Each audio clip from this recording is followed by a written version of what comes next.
deadline. Yeah. Yes, it is actually part of the review. It's one of the questions we're looking at. Simon Bench. Question number 6, please, Mr. Speaker. I wish to I thank my honourable friend for his question. I wish to reassure him that the UK government is fully committed to protecting and upholding Northern Ireland's place in the Union. I regularly discuss matters of Union and the importance of Northern Ireland within it and with Cabinet colleagues, and meet frequently with the Secretary of State for Wales and Scotland.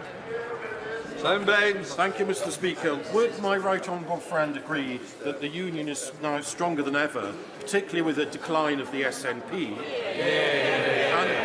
and that its vital importance can be seen not only in Northern Ireland, but also in border constituencies like mine of Clwyd South, particularly in shared services across the border with neighbouring North Shropshire, such as the Gabowen to Wrexham line, the A5A483 and the Chirk St Martin's GP partnership. Thank you, Mr. Speaker. As you can see, all politics is local, and I congratulate my honourable friend in the success of shared cross-border services in his constituency, and he's absolutely right. I know he's a great champion of connectivity across the United Kingdom, and I'm sure his constituents appreciate his efforts on these matters. Sammy Wilson. Speaker, every devious, deceitful and dishonest tactic is being used to try and bribe, bully and beat unionists into accepting the Windsor Framework and the Northern Ireland Protocol, despite the impact it has on our citizenship and on the Union. It seems that the latest recruit is the chairman of the Northern Ireland Affairs Committee, who only this week has told BBC that unions should get back into Stormont because constitutional issues are the responsibility of the EU, and that the Irish government in any settlement would have a say in the future of Northern Ireland. Can the Secretary of State confirm that this Conservative Unionist government has not handed constitutional control of Northern Ireland to the EU, and that the chairman of the Northern Ireland Affairs Committee has either become an overzealous advocate of the scare tactics or is talking through his hat? See, you're as brief as ever, Secretary of State.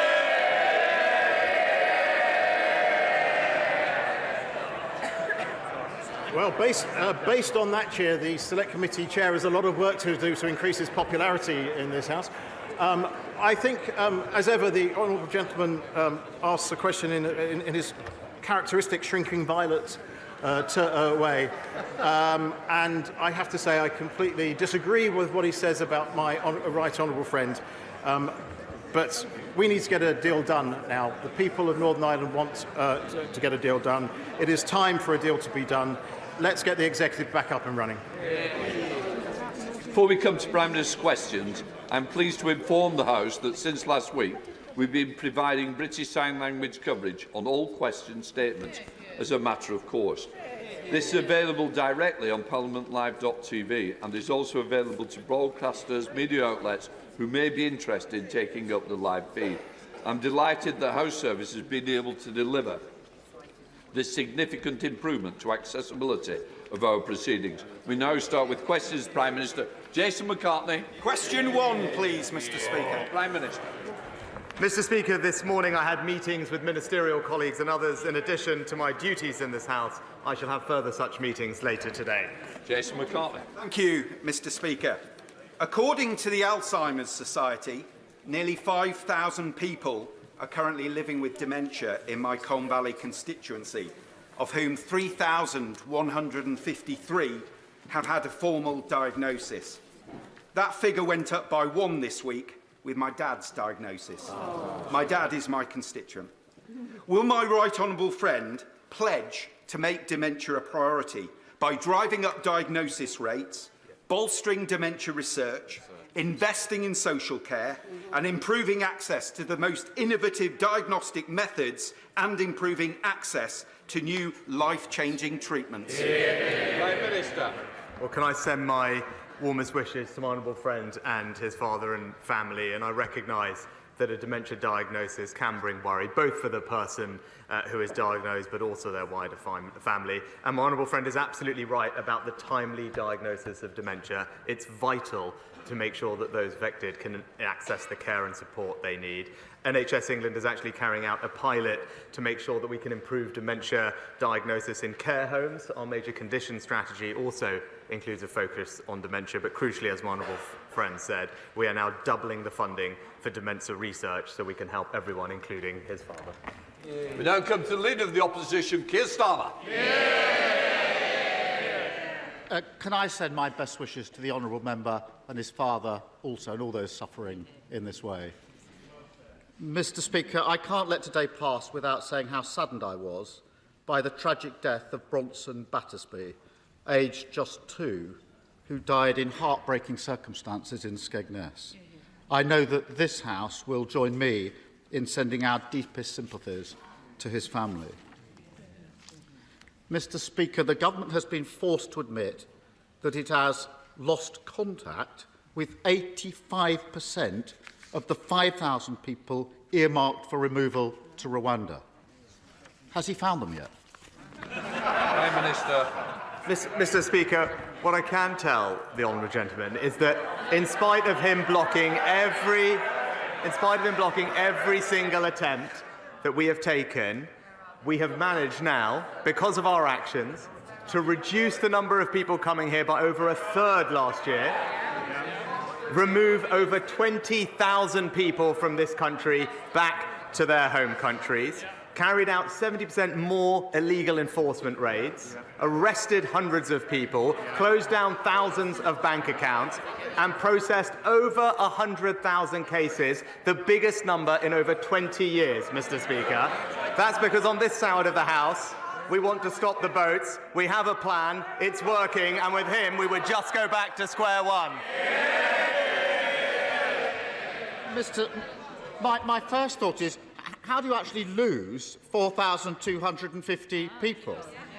Then you remember that this is the government that scrapped HS2, but the costs are still rising by billions. This is the government that spent £400 million of taxpayers' money on a Rwanda scheme, yet can't deport a single person. And this is the government that waged a week-long war on the Greek Prime Minister for reasons known only to themselves, and suddenly are reminded that, of course, this farce of a government could lose the people it was planning to remove. But he didn't answer the question, so I'll ask him again. Where are the 4,250 people that the government has lost? Where are they? Mr. Speaker, as I said, we've actually identified and removed over 20,000 people from this country back to where they belong. But he asks these questions about the Rwanda scheme, Mr. Speaker. Now, it is important that we get this up and running because it's important, as the National Crime Agency say, that we have a working deterrence to resolve this issue. That's indeed how Australia solved this problem, and that's how Albania has worked for us. But we know he asked these questions, Mr. Speaker, about the detail of these things, but we all know he doesn't actually care about solving this problem, and we know this because when the BBC asked him about the Rwanda plan, they quizzed him and they said, if the numbers crossing the channel on small boats decline, i.e. so it's working, would you still reverse it? The Labour leader said yes. It's crystal clear he doesn't have a plan and it will be back to square one, Mr. Speaker, spending £400 million on a plan not to get anybody to Rwanda whilst losing 4,000 people is not a plan. It's a farce. Only this government could waste hundreds of millions of pounds on a removals policy that doesn't remove anyone. Only this government could claim that it's going to get flights off the ground only to discover they couldn't find a plane. Only this government could sign a removal deal with Rwanda, only to end up taking people from Rwanda to here.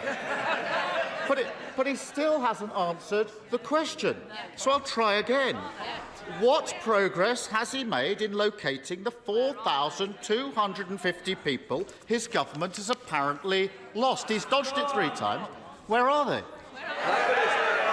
Mr. Speaker, the same thing again and again. Here we are talking about what we are doing. But I'm happy to go over it, Mr. Speaker. What are we doing? We've increased the number of illegal enforcement raids by 70%, leading to thousands of arrests, using powers, Mr. Speaker, that he blocked in this House.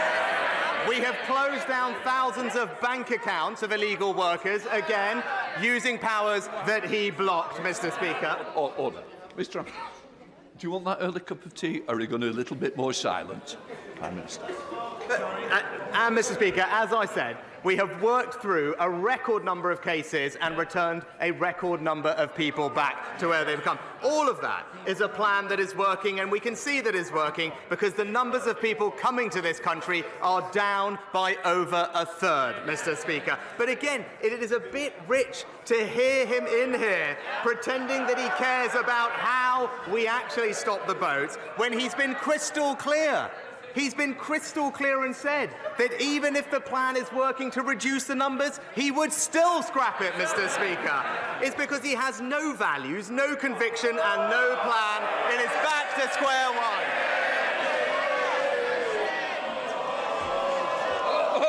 No.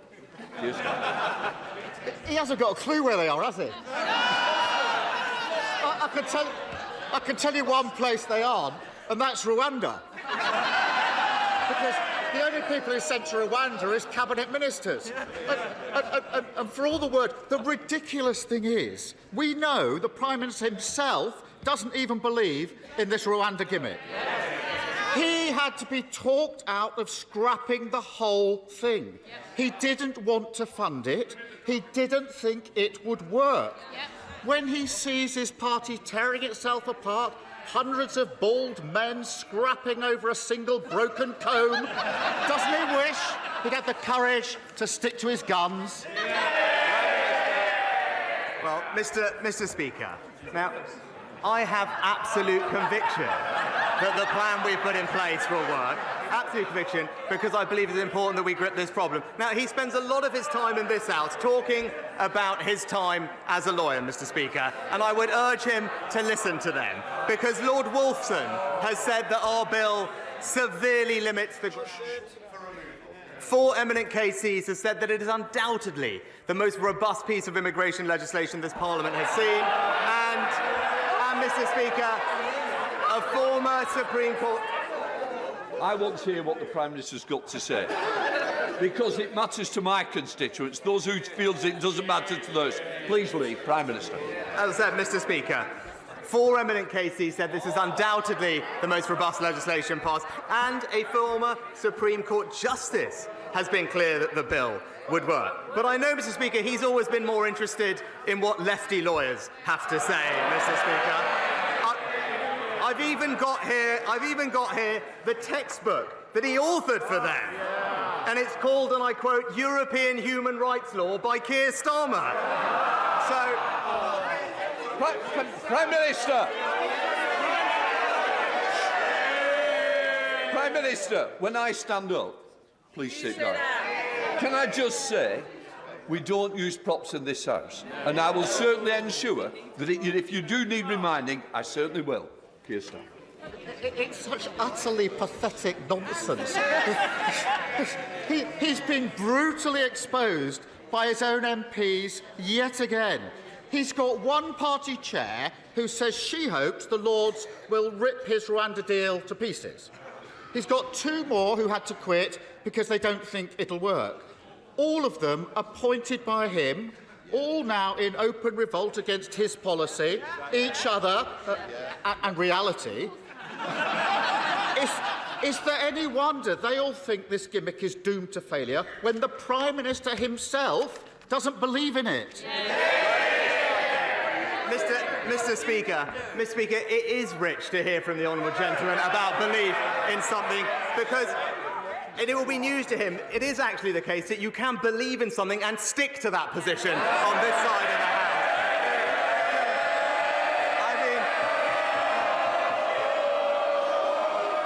I will say to this side. Oh, hello. Somebody's chipping in from over. Can I just say it's very important. It's an important day. People want to know what's going on. So I want my constituents, just like yours, to hear what the Prime Minister's got to say. Prime Minister. Just this week, Mr. Speaker, we had another example of the honourable gentleman doing one thing, saying another, because this week he backed the Home Secretary in banning the terrorist group Hizb ut-Tahrir, despite him personally using the European Court of Human Rights to try and stop them being banned. And don't take my word for it, Mr. Speaker, the extremist's own press release said, and I quote, the Hizb ut-Tahrir legal team led by Keir Starmer. Now, I know he doesn't like talking about them because they've been a client, but when I see a group chanting jihad on our streets, I ban them, he invoices them.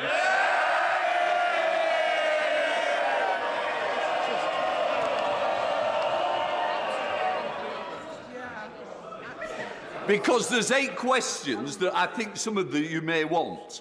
Well, I'll tell you what, there's some's already gone off the list who wanted them. Keir Starmer. Mr. Speaker, if he stuck to his position, he'd be voting with us. He'd be voting with us. His former Home Secretary says the plan won't work. His current Home Secretary calls it batshit. His former Immigration Minister doesn't back his plan. Even the Prime Minister himself doesn't believe in it. And last week, another of his MPs said the Tories should admit that things have got worse since they came to office, that after 14 years they've left Britain less united, the country is a sadder place. If the Prime Minister can't even persuade his own MPs that it's worth supporting him, if he himself doesn't even believe in his own policies, why on earth should anyone else think differently? Mr. Speaker, another week when it's crystal clear the honourable gentleman doesn't believe in anything and he doesn't have a plan. Now, while he talks the country down, let me update him on what's actually been happening in the past week. Inflation more than halved from 11% to 4%. Real wages rising. Real wages rising for the 5th month in a row. Last week, rates started falling and millions of people benefited from a tax cut worth £450. So while he takes us back to square one with a £28 billion tax grab, let's stick with a plan that's delivering a brighter future for Britain. Mr. Speaker, it's against the law to silence victims of crime, but that's exactly what the Post Office did through the use of non-disclosure agreements. And this is just the most recent case of NDAs covering up mismanagement, misconduct and even crimes at work. Will my right honourable friend, the Prime Minister, consider banning their use in all severance agreements once and for all? Minister. My right honourable friend is right to raise an important point, and the ability to speak out about things is key to unlocking justice. And while NDAs can have a place, my honourable friend is right to say that they shouldn't be used to stop victims of crime, in particular getting the justice that they deserve. I can tell her that the Ministry of Justice are carefully considering how to best address this issue, including legislation, and I know that my right honourable friend, the Justice Secretary, will keep the House updated on further progress. Leader of the SNP, Stephen Flynn. Mr. Speaker, when people woke up today in homes that they can't afford to heat with mortgages that they're struggling to pay, to news that inflation is once again on the rise, they'll have looked to Westminster for answers. And instead they find a UK government which is tearing itself apart over how quickly it can send vulnerable people on a plane to Rwanda. Surely the Prime Minister must understand that the anger that some of his own backbenchers have towards him is no comparison to the anger that the public have towards his party. Prime Minister. Mr. Speaker, if the honourable gentleman did care about supporting working families to pay their bills, to pay their mortgage, why on earth is the SNP making Scotland the highest tax part of the United Kingdom, where the average, Mr. Speaker, not the wealthiest, where the average worker in Scotland is now paying more tax than they do in England? Stephen Flynn. Of course, Mr. Speaker, when it comes to the Rwanda bill, the reality is that if you want to stop the smuggling gangs, you should introduce safe and legal routes. But instead, the Prime Minister is seeking to weaponise some of the most vulnerable people in society. It is straight out of the cruel and callous right-wing extremist playgroup His time in office is fast approaching its conclusion. Does he seriously want this to be his legacy? Prime Minister. Well, Mr. Speaker, as I said, it is important that we stop the boats because illegal migration is simply not fair, Mr. Speaker. It's not right that some people jump the queue, that they take away our resources to help those who are the most compassionate, that need our most help, and, by the way, Mr. Speaker, are exploited by gangs, and many of them lose their lives making these dangerous crossings. So I completely disagree with the honourable gentleman. The fair and the compassionate thing to do is to break these criminal gangs, and that's why we're going to stop the boats. Ian Russell. Thank you, Mr. Speaker. Unexpectedly, 5 months ago, I had a heart attack. And thanks to the swift action of the NHS emergency services, it was caught early. So one stent operation later, I was on a swift path to rehabilitation and recovery and stand here today, fighting fit and a bit lighter too. So along with encouraging everyone to visit the British Heart Foundation website to understand the early warning signs and get fantastic resources to help them, would the Prime Minister also join me in personally thanking everyone who helped to save my life and help me recover, including the East of England Ambulance Service, the teams at Watford General and Harefield Hospital, the cardiac rehabilitation teams, and everyone who supported me, especially my family and my team, some of whom are in the gallery today, who helped ensure that I continue to deliver for the great people of Watford. I thank my honourable friend for sharing his story, and I know the whole House will be delighted to hear that he's made a swift recovery. We all wish him good health for the future as he resumes his excellent campaigning on behalf of his constituents in Watford.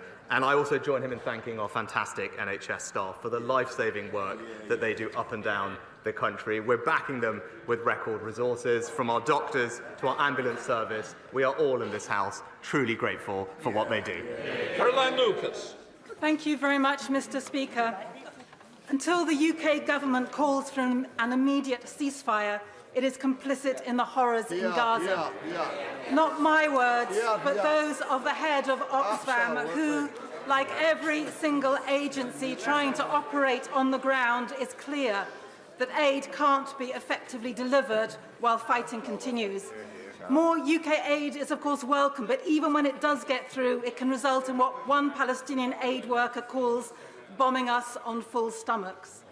24,000 people have already been killed. So can he tell us what will it take for him to back a permanent bilateral ceasefire?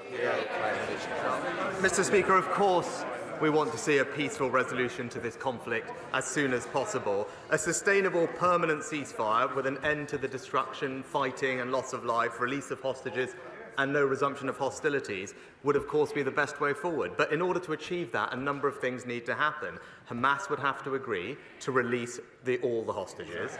Hamas would no longer have to be in charge of Gaza, and the threat of more rocket attacks from Hamas into Israel would have to end. And the Palestinian Authority, boosted with assistance, would need to return to Gaza in order to provide governance and aid. That is the sustainable ceasefire that we will work very hard to bring about. Nick Fletcher. Thank you, Mr. Speaker. Mr. Speaker, today I was unsure whether to raise a national issue, such as the desperate need for a Minister for Men, or a local issue, such as Doncaster's need for a new hospital or Edlington for a new leisure centre. But I thought the best thing I could do is ask the Prime Minister to come and have a tour of Doncaster. And while I'm showing him around my hometown, I can press the need for a Minister for Men, I can show him the site for a new hospital, and I can introduce him to the people of Edlington so he can discuss their new leisure centre. So will the Prime Minister accept my invitation? Well, thanks to my honourable friend's fantastic campaigning on behalf of his constituents. Doncaster City Council has received, I think, more than £80 million in levelling up funding to support its regeneration products. And most recently, Doncaster has been awarded £20 million in our long-term plan for towns over the next 10 years, which I know he is working very hard to make sure is prioritised for local people. I would be delighted to discuss those projects and his other ideas when I come and visit him as soon as my diary allows. Julie Elliott. Thank you, Mr. Speaker. 71% of requests for funding from the Community Ownership Fund aimed at saving libraries, pubs and village halls have been rejected since 2021. It pits communities against each other and does nothing to address the underlying causes that have led to the loss of these much-loved assets. When will the government offer more than a simple sticking plaster for our towns, high streets and communities? Prime Minister. Well, Mr. Speaker, I set up the Community Ownership Fund when I was Chancellor, and it is doing fantastic work, funding hundreds of projects across the country, including, I believe, one in the Honourable Lady's own constituency, the Back on the Map scheme. It is there to support local communities, to take over assets, whether it's pubs, village halls or other community assets, and it's doing a fantastic job. It's right that there's a competitive process because we want to make sure that that money is deployed in the areas where it can make the most difference. Greg Smith. Thank you, Mr. Speaker. Overcrowding on Chiltern railways has become a daily misery for commuters from stations like Haddenham and Tame Parkway and Princes Risborough in my constituency, the root cause of which is an ageing fleet constantly breaking down and shorter trains having to be run. There are proposals on the table for both short-term additional capacity and long-term fleet renewal. So will my right honourable friend, the Prime Minister, instruct the Department for Transport to fast-track those proposals so we can end overcrowding on Chiltern? Prime Minister. And I agree with my honourable friend that the performance on Chiltern hasn't been good enough in recent times. I know that Chiltern have recently begun engagement with the rolling stock leasing market, which will help reduce overcrowding, but also together with DFT, they're looking at providing additional capacity at peak times. So I know my honourable friend, the Rail Minister, will ensure that these plans continue to progress and keep my honourable friend updated. Patrick Reddy.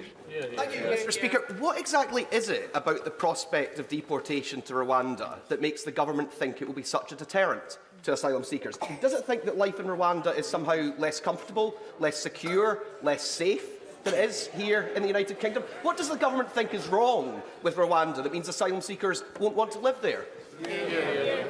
Speaker, it's nothing there's anything wrong with it, it's just that it's not the United Kingdom, Mr. Speaker. And I have to point out to the honourable gentleman that deterrence works. We know that it works because our scheme with Albania has ensured a 90% reduction in arrivals from that country.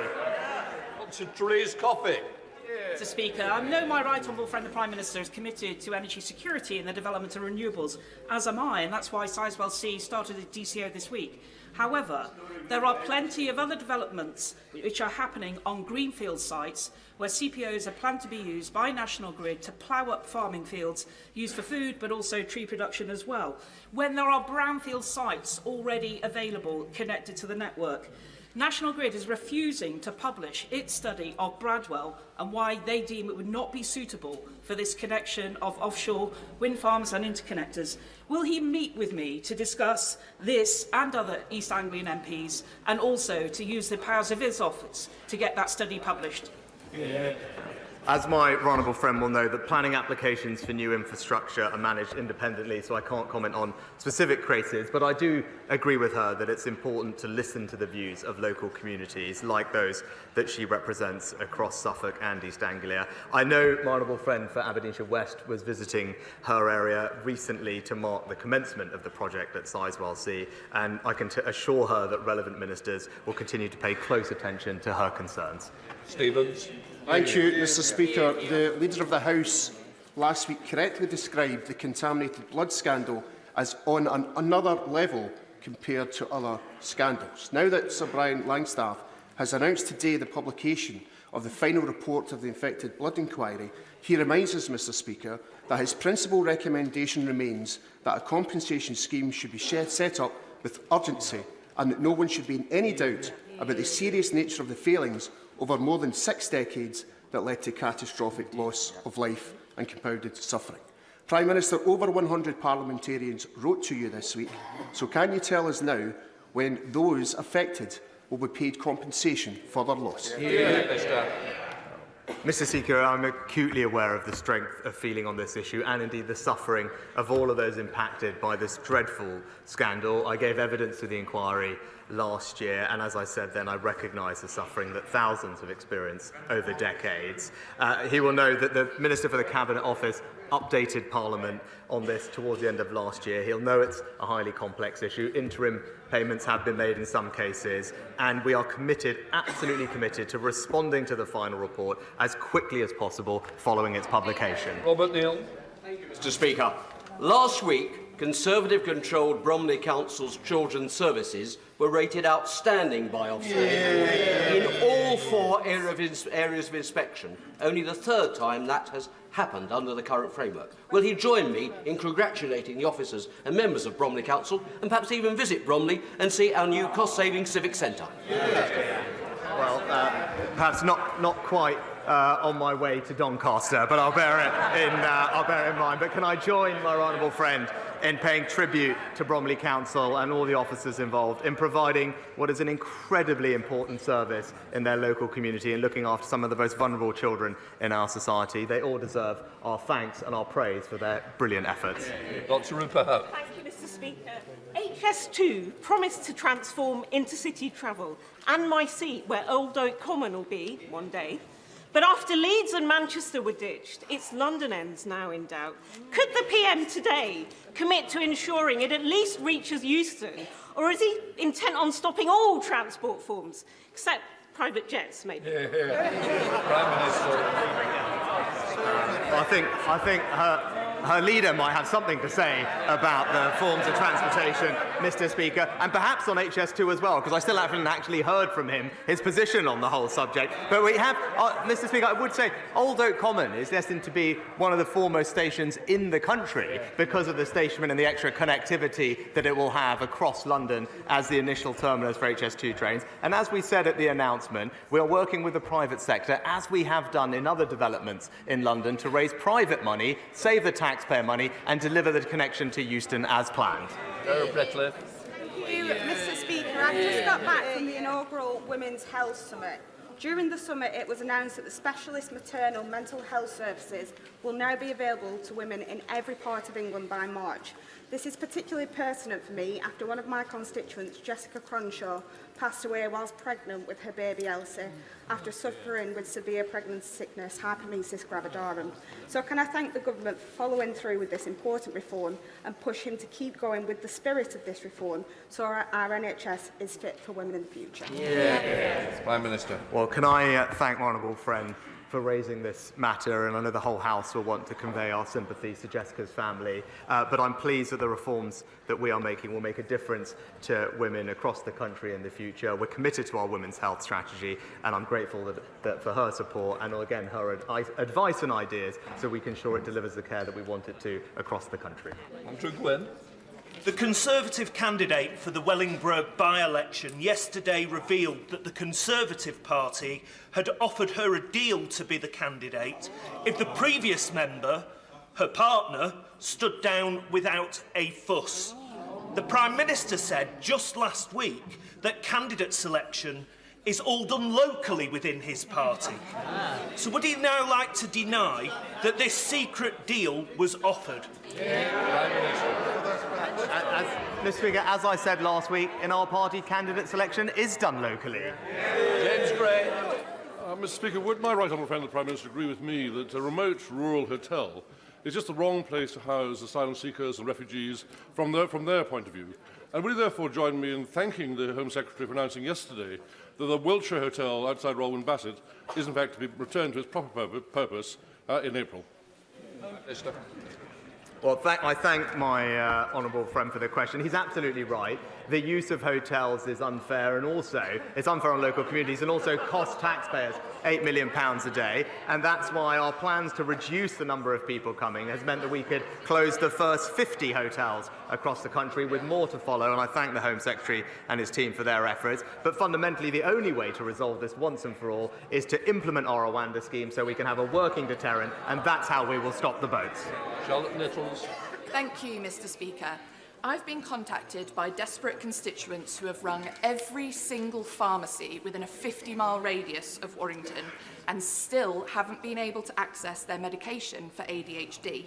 This has been going on for months and isn't just a Warrington issue. Pharmacists are calling it the worst shortage ever seen, with only 11% of people able to access their full dose this month. And ADHD UK have called the government's response pathetic. They're right, aren't they? So I'm very sorry to hear about the situation in the Honourable Lady's constituency, but the Health Secretary obviously heard what she said and is in touch with the relevant drug bodies to make sure we can have the provision of ADHD medicine to all of those who need it. Tom Hunt. For around a decade, over 200 of my constituents in the Mill complex in Ipswich have been caught in the cruellest form of limbo. There's deep structural problems with the building and cladding problems. A few years ago, they got about £50 million out of court settlement to make a contribution towards the cladding cost. The freeholder, NAMA, the Irish financial entity set up after the Irish banking crisis, ran away with that money, putting my residents and my constituents back in square one with little to no hope. Will the Prime Minister talk to the Irish tea shop to raise this immoral case and also meet with me to discuss a way forward for my constituents, who I meet with every week? Prime Minister. Well, I'm very sorry to hear about my honourable friend's case, but I'll ensure that the government looks into the details and gets back to him in shortest order about how we can support him and his constituents. Martin Doherty-Hughes, closed question. Number 10, Mr. Speaker. Mr. Speaker, I have repeatedly expressed my commitment to joint working with the First Minister of Scotland to deliver for the people across the country. Martin Doherty-Hughes. I'm grateful for that answer, Mr. Speaker. While there's rightly been much attention paid to the Post Office Horizon scandal, there is another shocking example of government and private sector collusion that began under the last Labour administration and continued under the Tories. Mr. Speaker, almost 200,000 mortgage prisoners who borrowed with high street lenders such as Northern Rock have become trapped after the portfolio was sold off to foreign entities like Topaz Finance and Heliodor, who have been creaming off extortionate revisionary standard variable rates essentially since 2008, leaving even those who kept up with payments in danger of having their home repossessed. 200,000 aspirant homeowners have had their dream taken away from. So can the Prime Minister, instead of playing catch-up with like he is doing with the Post Office scandal, meet with me and campaigners to discuss what more can be done for mortgage prisoners? Mr. Speaker, I am familiar with the situation for mortgage prisoners and something I worked on as Chancellor, and I know the Treasury and the current Chancellor have been engaging with campaign groups and others to find ways to resolve it. It's not an easy situation to fix overnight, but there are things that are being looked at as we speak. Douglas Ross. Mr. Speaker, yesterday the Scotch Whisky Association published a report looking at the economic impact of the sector, not just in Scotland but across the whole of the UK. Some of the highlights included that in 2022 they generated £7.1 billion in gross value added, £2.1 billion has been invested in capital projects between 2018 and 2022, and 41,000 jobs are supported by the sector in Scotland, including 1 in 9 in my Murray constituency. Does the Prime Minister agree that supporting the Scotch whisky industry in the forthcoming spring budget and beyond is a correct priority for this government? Well, my honourable friend is a superb ambassador for Murray and for Scotch whisky, and he's right, it's a hugely successful export industry that supports tens of thousands of skilled jobs across Scotland. I won't obviously tread on the Chancellor's toes about future budgets, but I am proud of this government's track record in supporting the industry, having removed US tariffs on Scotch whisky, reduced tariffs and deals with countries like Morocco and Argentina, and also supporting the sector's interest in our FTAs with Australia, New Zealand, and most recently with CPTPP. Peter Dowd. Mr. Speaker, the Prime Minister has been very keen to take credit for falling inflation in previous months. Will he now take responsibility for today's rise? Mr. Speaker, inflation was over 11% when I got this job. Inflation today is 4%, Mr. Speaker. In common with the US, France, Germany, all countries have seen a mild tick-up in December. All countries have. But the crucial thing is that inflation has been more than halved, delivered ahead of schedule, and that is having an enormous benefit to families up and down the country. benefit that would be reversed by his party's plan to saddle them with £28 billion of tax rises.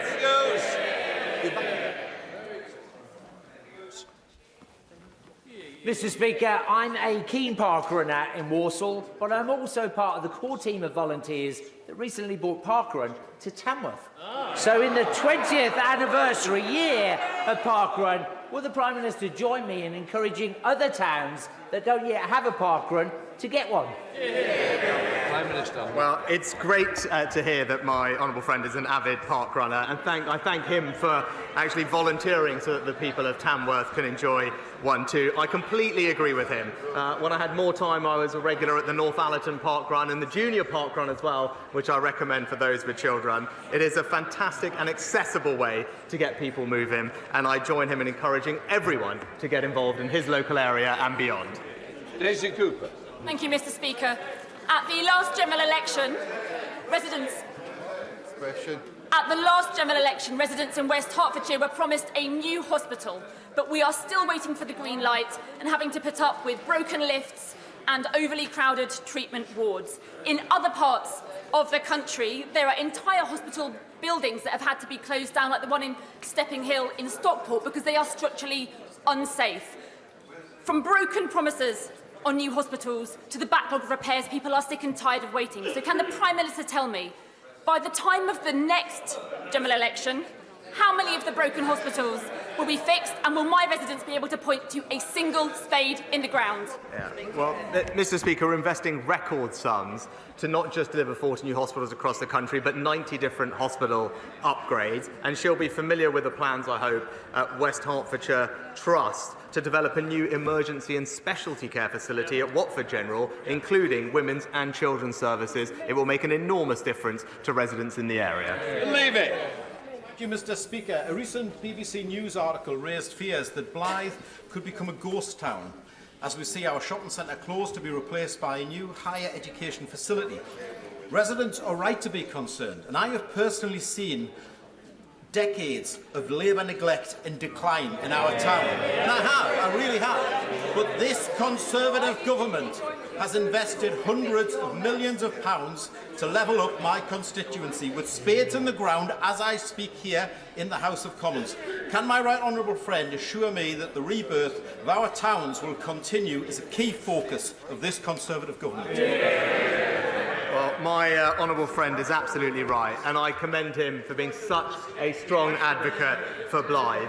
And nearly half of the recent Towns Fund has been distributed to northern regions in England to level up constituencies like his own. And that is the difference. As he said, after years, if not decades, of neglect under the party opposite, it's this government that is levelling up across our country. Final question, Ian Mans. I'm very grateful, Mr. Speaker. In June 2022, to some fanfare, the government announced the approval of £41 million for a package of works for the restoration of the Tyne Bridge, which is the route of the A167, the old A1, and it connects Gateshead with Newcastle city centre, and is instantly recognisable around the world as an emblem of Tyneside. However, the funding is still awaiting sign-off within the Department of Transport, and work cannot progress. So given the scale and the complexity of the work that's required, and the significant additional cost implications if funding doesn't come forward, can we actually have the money, please, to get on with the work so that the bridge will be ready for its centenary celebrations in 2028? Well, Mr. Speaker, I'll ensure that the relevant minister gets back to him with an update on the project, and I'm pleased not just investing in that project in his area, but also following on from the last question, I know his area has received levelling up funding worth £20 million to help transform the visitor economy in Gateshead. Yet more example of this government investing to level up across the north and across the country. That completes Prime Minister's questions.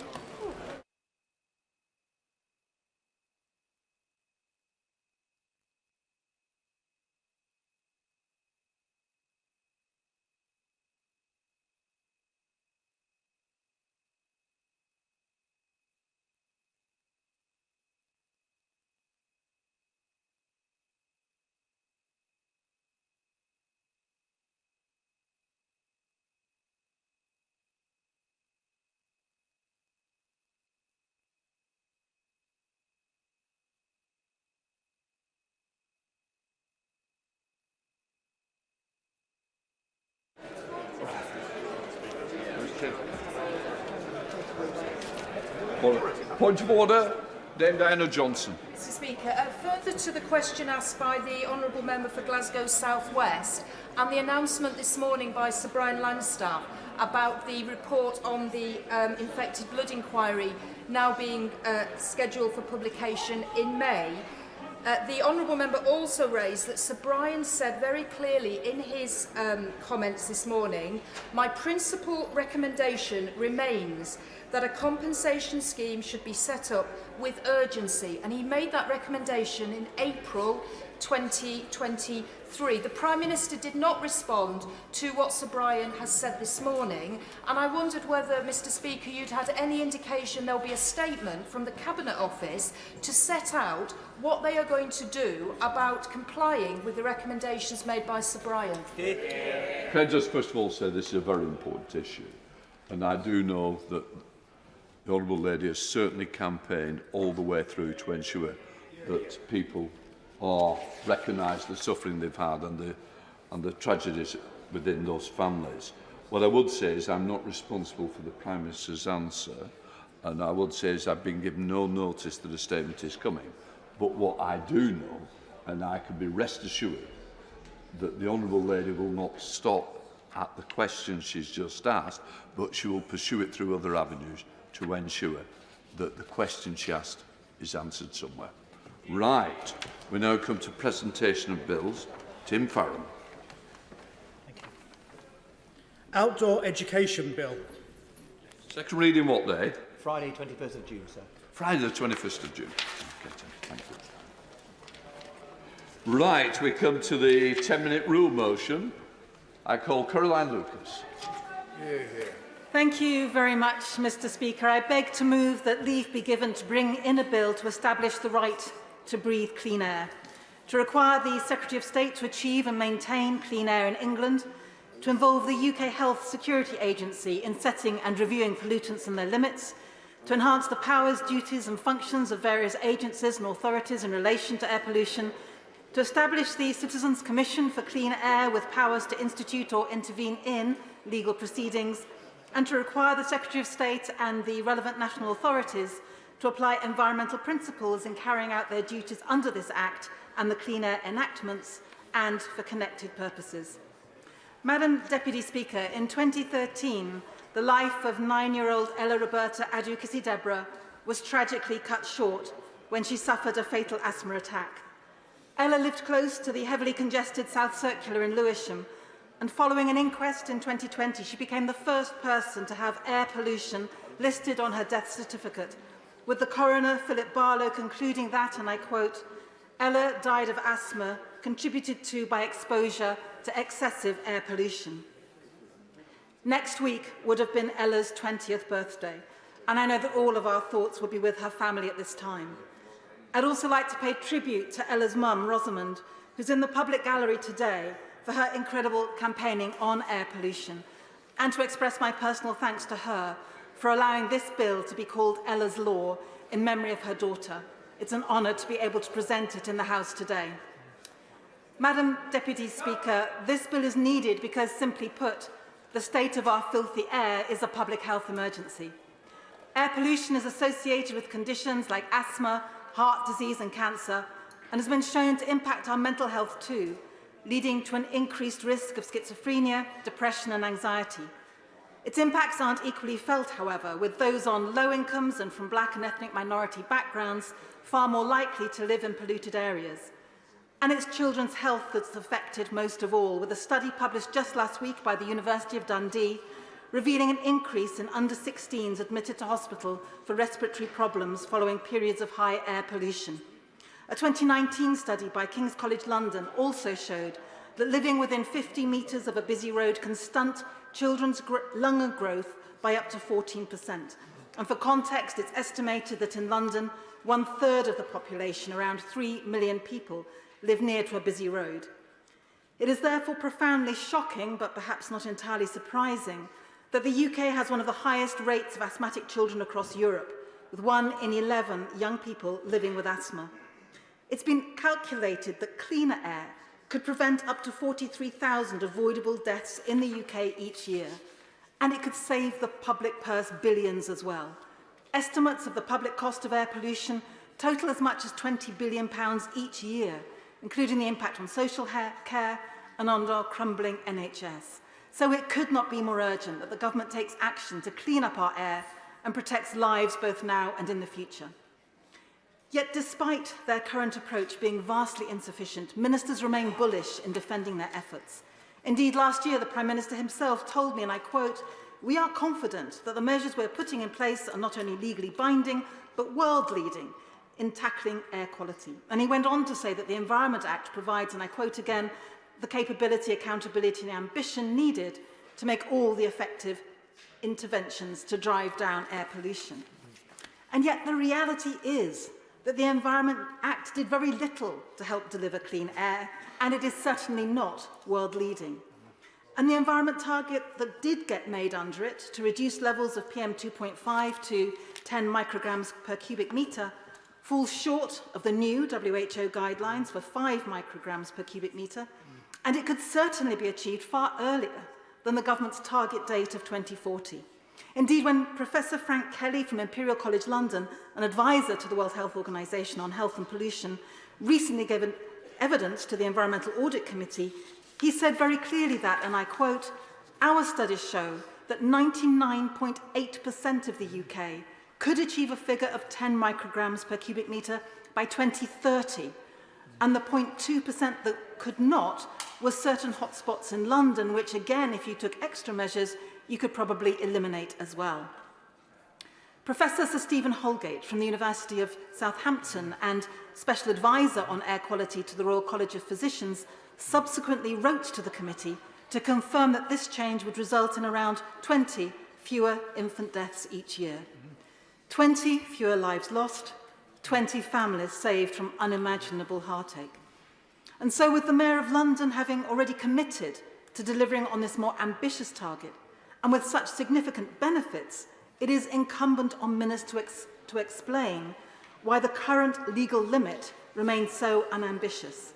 And they must urgently set out how they're going to meet the new WHO guidelines, which have halved the limit for PM2.5 to 5 micrograms per cubic metre in response to the marked increase in evidence showing how air pollution affects current different aspects of our health.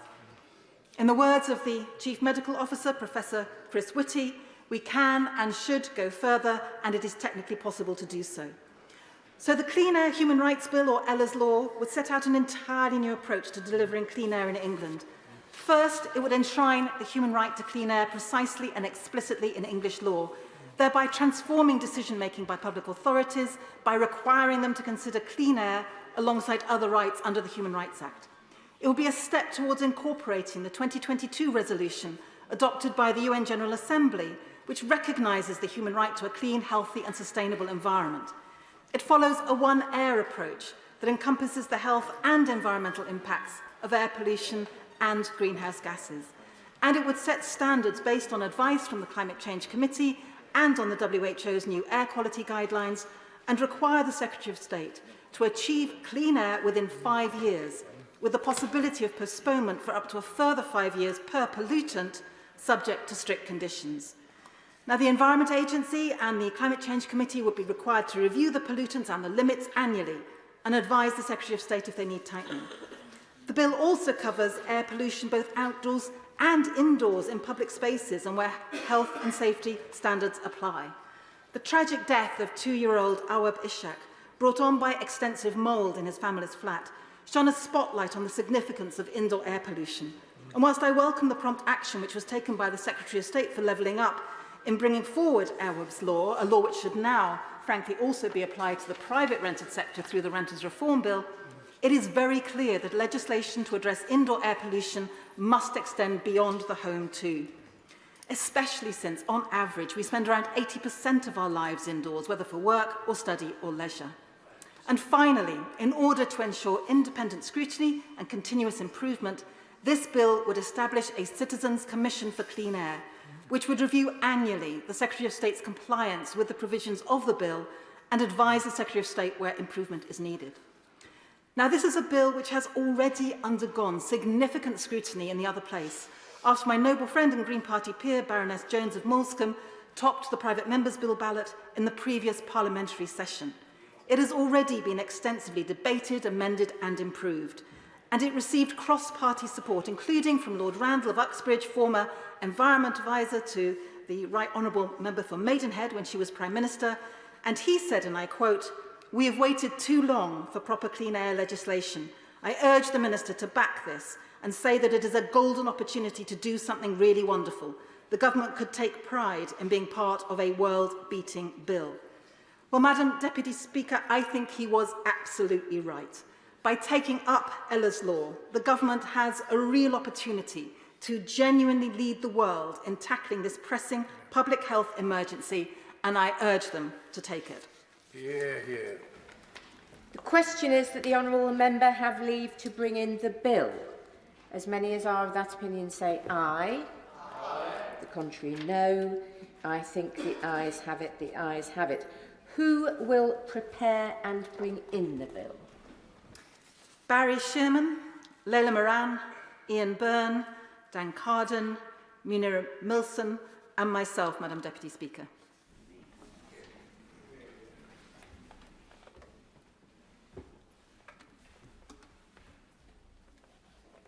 Caroline Lucas.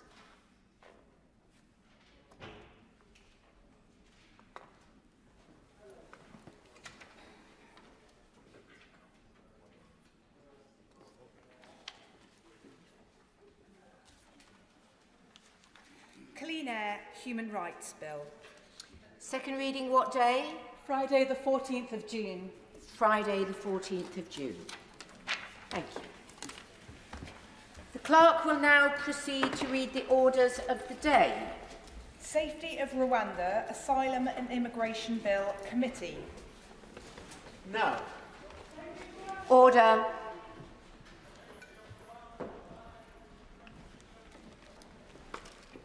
Sergeant.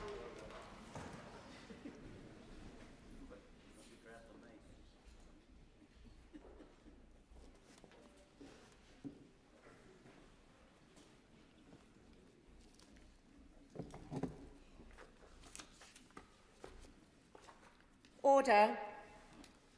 Safety of Rwanda Asylum and Immigration Bill. I remind members that in committee, members should not address the Chair as Deputy Speaker. Please use our names when addressing the Chair. Madam Chair, Chair, Madam Chairman or Mr Chairman are also acceptable. We begin with Amendment 11 to Clause 3, with which it will be convenient to consider other amendments to Clause 3. Clause 3 stand part, amendments to Clause 5, Clause 5 stand part, Clause 6 stand part, amendments to Clause 7, Clause 7 stand part, amendment to Clause 8, Clause 8 stand part, amendments to Clause 9, Clause 9 stand part, Clause 10 stand part, all remaining new clauses, amendments to Clause 1 and Clause 1 stand part as set out in the selection paper. I call Robert Jenrick to move Amendment 11. Well, thank you, Dame Rosie. And I know that my right honourable friend said he didn't watch box sets, but here we are once again for the next episode of this drama. It's also the most important one of all, because this is likely to be the final opportunity for this House to consider this bill. Does it work? Will we be able to stop the boats? Can we secure our borders? As members on all sides of this House know, I feel passionately that illegal migration is doing untold damage to our country, and we have to make sure that this bill actually does the job. I want to speak to two amendments, but one in particular, and that is the one with respect to Rule 39. And let me say at the outset of this debate that I don't believe that our membership of the European Convention on Human Rights is sustainable. I think that will become clearer and clearer to the British public in the months and the years ahead. But that's not the purpose of my amendment today. It's not the subject of this debate. That's a discussion for another day. What we're discussing here, I'll give way in a moment, but what we're discussing here is whether or not we believe it is appropriate for a foreign judge in an international court to impose a late-night judgment, often without the United Kingdom being able to give its own arguments or to hear the reasons for that judgment, whether we think that really accords with the rule of law, and in particular, relationship to this policy, whether we are willing to see the same thing happen again that did in the summer of 2022, whereby a judge did just that, grounded the flight, prevented the policy, led to months, indeed years of legal action, and tens of thousands of illegal migrants breaking into our country, costing our taxpayers billions of pounds, imperiling lives in the Channel, and perpetuating this challenge for years to come. I'll give way to my right honourable friend. I'm happy to support my right honourable friend's amendment tonight, as I did last night. I'm on the Council of Europe, so I take quite a lot of interest in this. And there is established legal principle that, in fact, the judge was acting ultra vires in 2022, that it was not in his powers to do it. And there is also established legal opinion that our government could actually have ignored it. So how does this relate to his amendment now? Well, I'll come on to exactly the points that he's making. They're fair and important ones.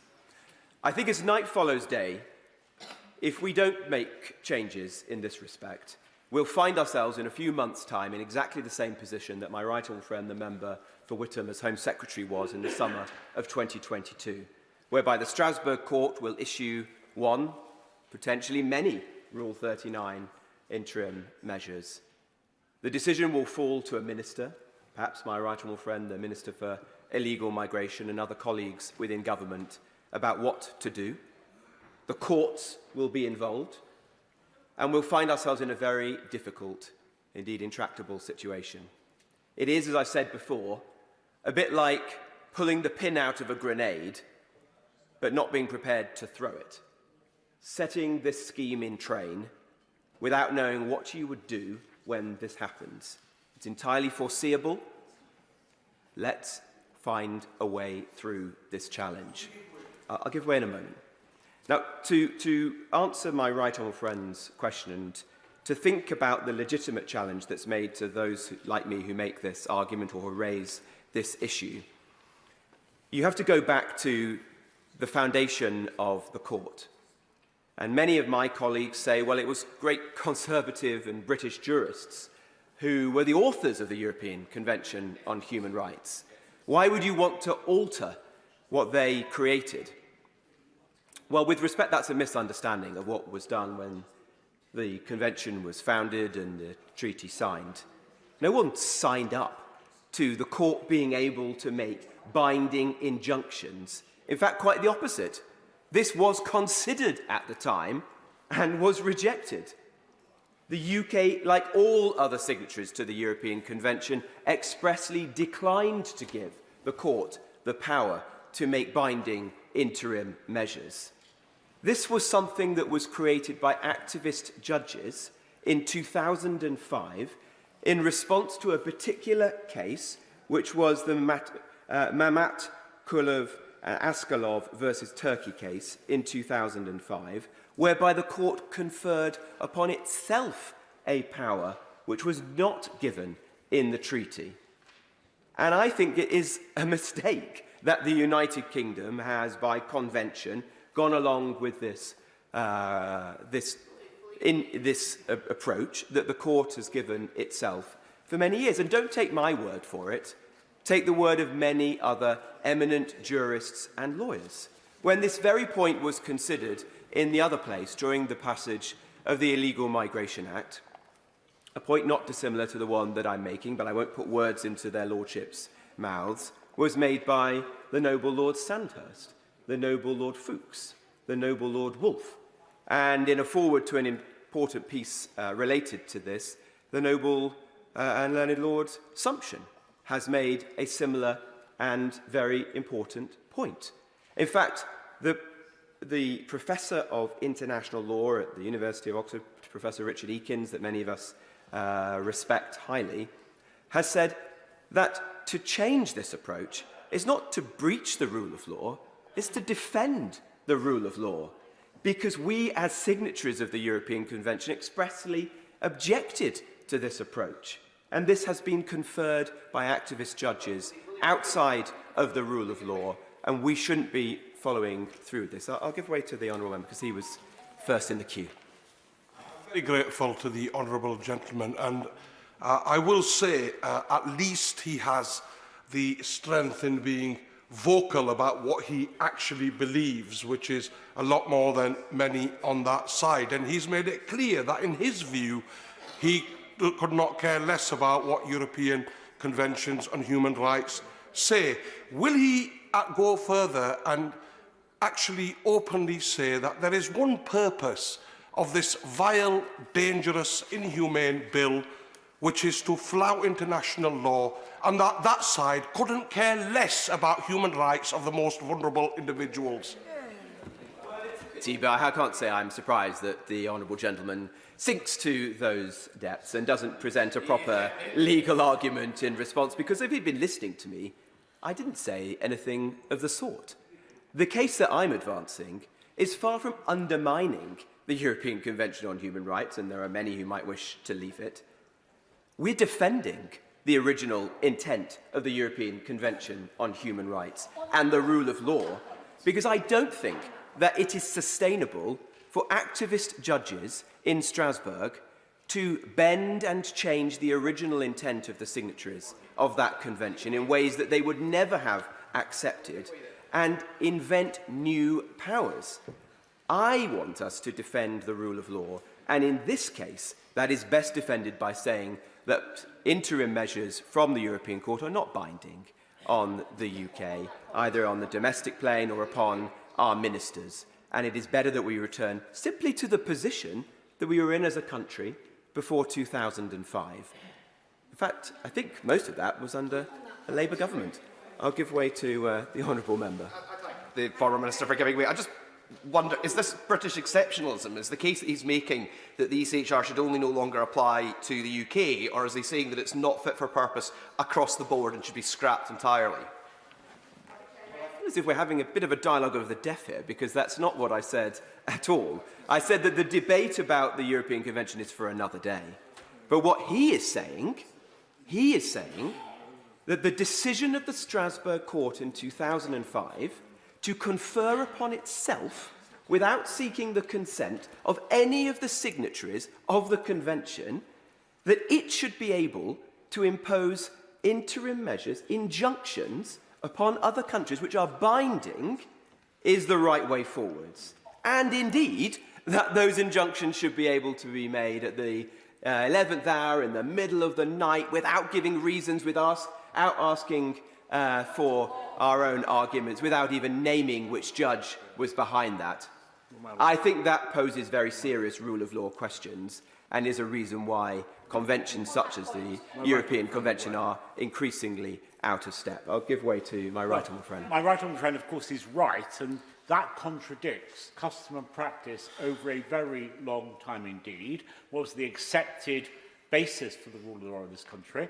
He cites Lord Sumption and Lord Wolfe, but he might have cited A.V. Dicey, who established long ago as a constitutionalist, supported by Lord Denning and many others after, that the relationship between the rule of law and this place is that a polity makes laws because it has the legitimacy to do so, conferred on it by the people, and it can change laws, and that, frankly, means that this House is supreme. That doesn't in any way underestimate the significance of international agreements and treaties, but it does affirm the significance and sovereignty of this House. I entirely agree with my right honourable friend, and let's move forwards and see what. Well, I'll give way to the honourable lady, but then I'll continue my argument. For giving way, because as somebody who has served on the Council of Europe and was proud to do so because of the United Kingdom's history in setting it up to protect citizens from overbearing governments, I think it is worth to look at the actual data on interim measures. So for the 3 years that we know about, in 2019, there were 82 requests made to the Strasbourg Court for interim measures against this government. 0 were granted. In 2020, 47 made, 2 granted. In 2021, 51 applications against this government, 5 granted. So that's just 7 out of 180. Is he really suggesting that this government gets things right all the time, that there should be no capacity to legally challenge them, even when irrevocable harm is on the agenda. Making, and once again, the Honourable Lady isn't listening. The point I'm making is not about the virtues or otherwise of our membership of the European Convention on Human Rights. I've said that is a matter for another day. The discussion on this amendment is simply whether or not we believe it is right that the Strasbourg Court should confer upon itself, without our consent, the ability to impose binding injunctions. There's a separate question, not unrelated, as to how those injunctions are made, and I think most of us, I'd like to believe, would agree that doing them late at night with an unnamed judge without giving reasons raises serious rule of law questions. Perhaps the Honourable Lady disagrees with that. But the purpose of this amendment is to enable us to return to a position that, yes, of course, the Honourable Lady has her clip for social media now, so the rest of the debate is largely irrelevant.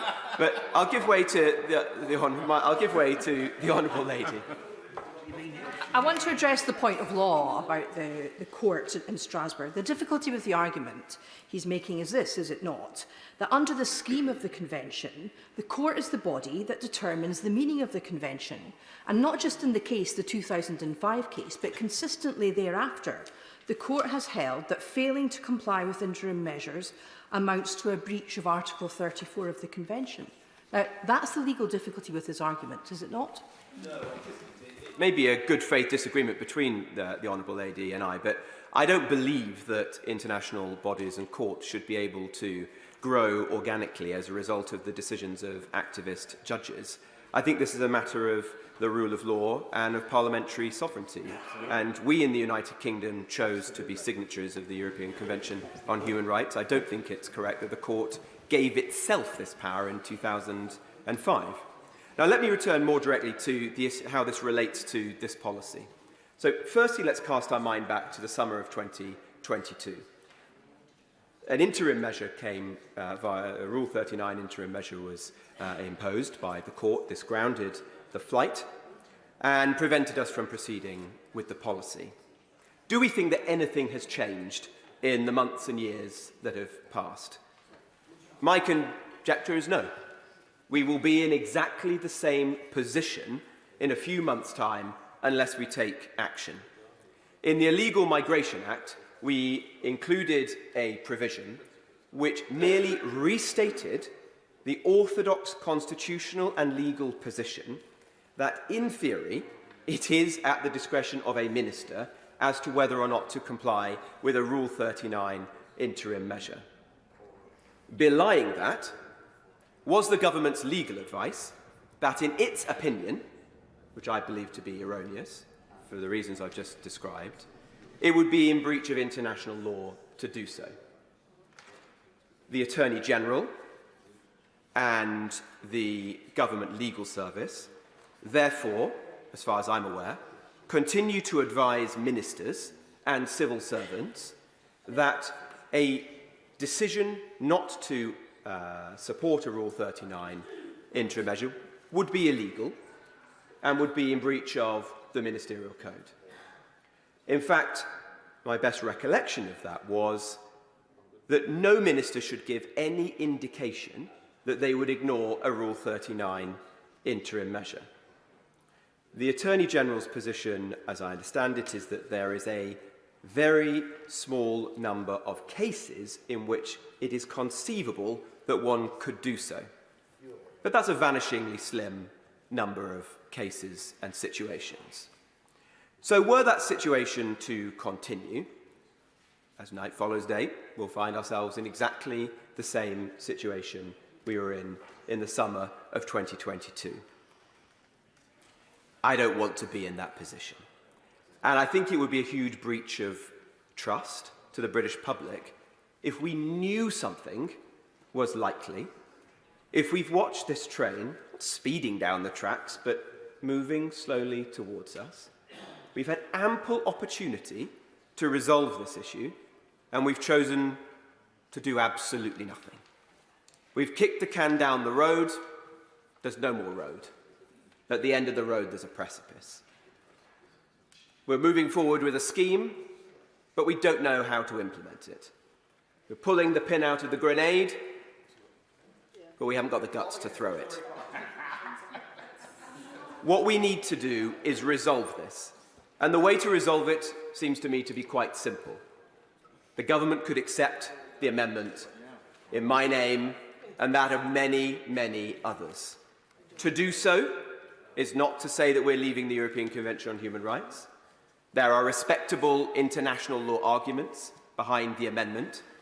I would wager that the government would have no difficulty finding senior KCs and former judges in the other place who would support my position and its position if it chooses to adopt it. It could change some of the minor documentation that accompanies this, like the Civil Service Code and the Ministerial Code, but I wouldn't place too much emphasis on those. At the end of the day, this isn't about civil servants. This is about ministers, and it's about the law. I think a good captain doesn't blame his sailors. It's on us. We have the power to fix this, and we have the responsibility. So let's use the opportunity we have today with the amendment that we've brought forward to resolve this. Or else, we will be here in 2 months' time. The Strasbourg Court will impose a Rule 39. The government will be scrambling around how to resolve this. And the government will have no one else to blame. I'm here to help the government to ensure this policy works, because I, like everyone, at least on this side of the House, believes passionately that we have to make this policy work and to stop the votes. So I strongly encourage my right honourable friend, and indeed the Prime Minister, to support the amendment in my name and that of many others, and encourage everyone else on all sides of this House who share my determination to fix this problem to do exactly the same. The question is that Amendment 11 be made. Shadow Minister Stephen Kinnock. Thank you very much indeed, Madam Chair. It's a pleasure to serve under your chairship again today. So here we go again. Day 2 of committee stage of the third asylum bill in less than 2 years, and day 643 perhaps of the Rwanda psychodrama that the Conservative Party continues to inflict on our weary and baffled nation. And let's not forget that this whole saga started off as Operation Save Big Dog, Madam Chair. That desperate and thankfully doomed attempt to save the skin of Boris Johnson. But then, for some bizarre reason known only to the benches opposite, it didn't fade away once Mr. Johnson exited stage right. No, quite the opposite took place. Instead, it took a life of its own. It evolved into an article of faith for the Conservative Party, a purity test that has come to define whether or not you're a true believer. And so vast quantities of political capital and untold amounts of government time, resources and energy have been squandered on a policy that at most might possibly one day enable the transfer of a few hundred asylum seekers to Rwanda. It truly is an extraordinary state of affairs, Madam Chair. And meanwhile, out there in the real world, food bills are spiralling, mortgages are going through the roof. There are 7.8 million people on NHS waiting lists. Raw sewage is being pumped into our rivers, and at least 30,000 people risked life and limb to cross the channel on small boats. And nothing in this bill will address any of the challenges that I've just outlined, not even that last one. As I said yesterday, the Rwanda plan is extortionately expensive, with £400 million on its way or committed to the government of Rwanda without a single asylum seeker ever being sent there. And in addition to that vast sum, it will cost at least £169,000 to send each individual asylum seeker to Rwanda, probably far higher than that, but the government is refusing to come clean on that point. It's also unworkable because there is no evidence that sending just a few hundred asylum seekers will deter the tens of thousands who are crossing the channel each year. Desperate people who have risked life and limb crossing continents to escape from violence and persecution are not going to be deterred by a less than 1% chance of being sent to Rwanda. And, of course, we know the scheme, in addition to being unaffordable and unworkable, is unlawful as found by the Supreme Court due to Rwanda not being, as it stands, a safe country. And yet here we are again, being forced to indulge the fantasies, fixations and psychodramas of the benches opposite. I will be quiet. That's the narrow legal point. Does he think that it was right for a Strasbourg judge to impose an injunction in the night on his own without giving the British government the chance to make their case? Does he think that was right? Well, what we are seeing is a complete shambolic incompetence in the asylum system. And if cases are not made clearly and are open to legal appeals will come, and in some cases those legal appeals will succeed. On the broader point, the reality is that the United Kingdom is party to a number of international agreements and conventions, and that reality is extremely important to our national interest, and in many cases strengthens our sovereignty and not weakens it. So we on these benches are absolutely clear that politics is about choices, and when you look at the bigger picture in terms of our country's place in the world, it is absolutely clear that our sovereignty and our national interest is strengthened, not weakened, by being party to these international agreements and conventions. But, Madam Chair, I'll just make a little bit of progress and I'll come back. What is also deeply troubling is that every day seems to bring a new example of the tail wagging the dog. Because we now hear the Prime Minister is assembling 150 judges and 1,000 staff to fast-track Rwanda cases through our courts. Sorry, what? Does the Prime Minister know that under his leadership and on his watch, the Crown Court backlog in this country is at a record high of 65,000, victims of serious crime regularly waiting more than 2 years for their day in court so they can seek justice against their perpetrator, completely and utterly broken system due to 14 years of Tory incompetence and indifference. And yet the Prime Minister clicks his fingers and is glibly apparently able to magic up 150 judges and 1,000 staff. Where on earth have these 150 judges been hiding all this time, Madam Chair? Are they going to be new recruits, or are they currently working? And if the latter, are they going to be told to drop everything and transfer themselves to dealing with asylum cases? I trust that the Minister will be able to answer these questions today, Madam Chair, but I'm not holding my breath. But regardless of the operational issues, just imagine the impact the Prime Minister's glib announcement yesterday would have on you if you were the victim of rape, who has been languishing for years in our broken judicial system. Just imagine the anger and the disgust you would feel at the spectacle of a Conservative Prime Minister sacrificing your fight for justice on the altar of his desperate attempt to cling to power by appeasing his backbenchers. What an utterly shameful and shabby way for the Prime Minister of our country to behave, Madam Chair. And I will give way to the honourable gentleman. I'm very grateful to the Shadow Minister for giving way, and particularly on the point that he raised about choices and political choices in this. He is valiantly opposing this bill, and he voted against it at second reading, just as I did.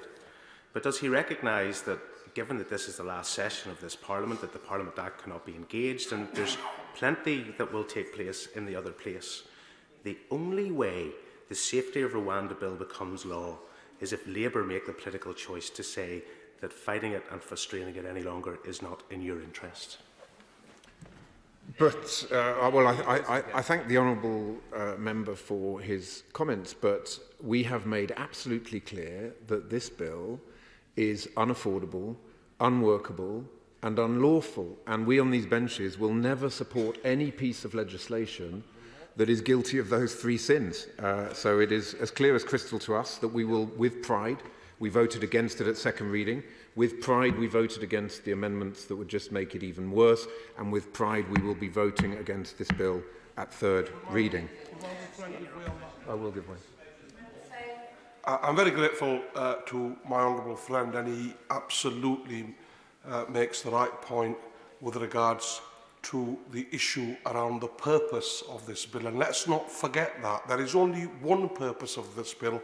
And would he agree with me that this is one of the most flagrant attempts we've seen at directly flouting international human rights law, and that's the only purpose of the bill before us today. I thank my honourable friend for that powerful intervention. It is a bit difficult to determine what the true purpose of the bill is these days, because it has become, I think, embroiled in various Tory internal wars and fights in terms of the factions. It's become embroiled in certain people's leadership ambitions, I think. So it's not that easy to discern what the true purpose of the bill is. But one thing we do know is it will not stop the Tory small boats chaos. That is the chaos that has to be stopped. The people smuggler gangs are trading in human misery. They must be stopped. But we need practical, sensible, pragmatic measures rather than the headline-chasing gimmicks that we have seen from this government over the last years and months.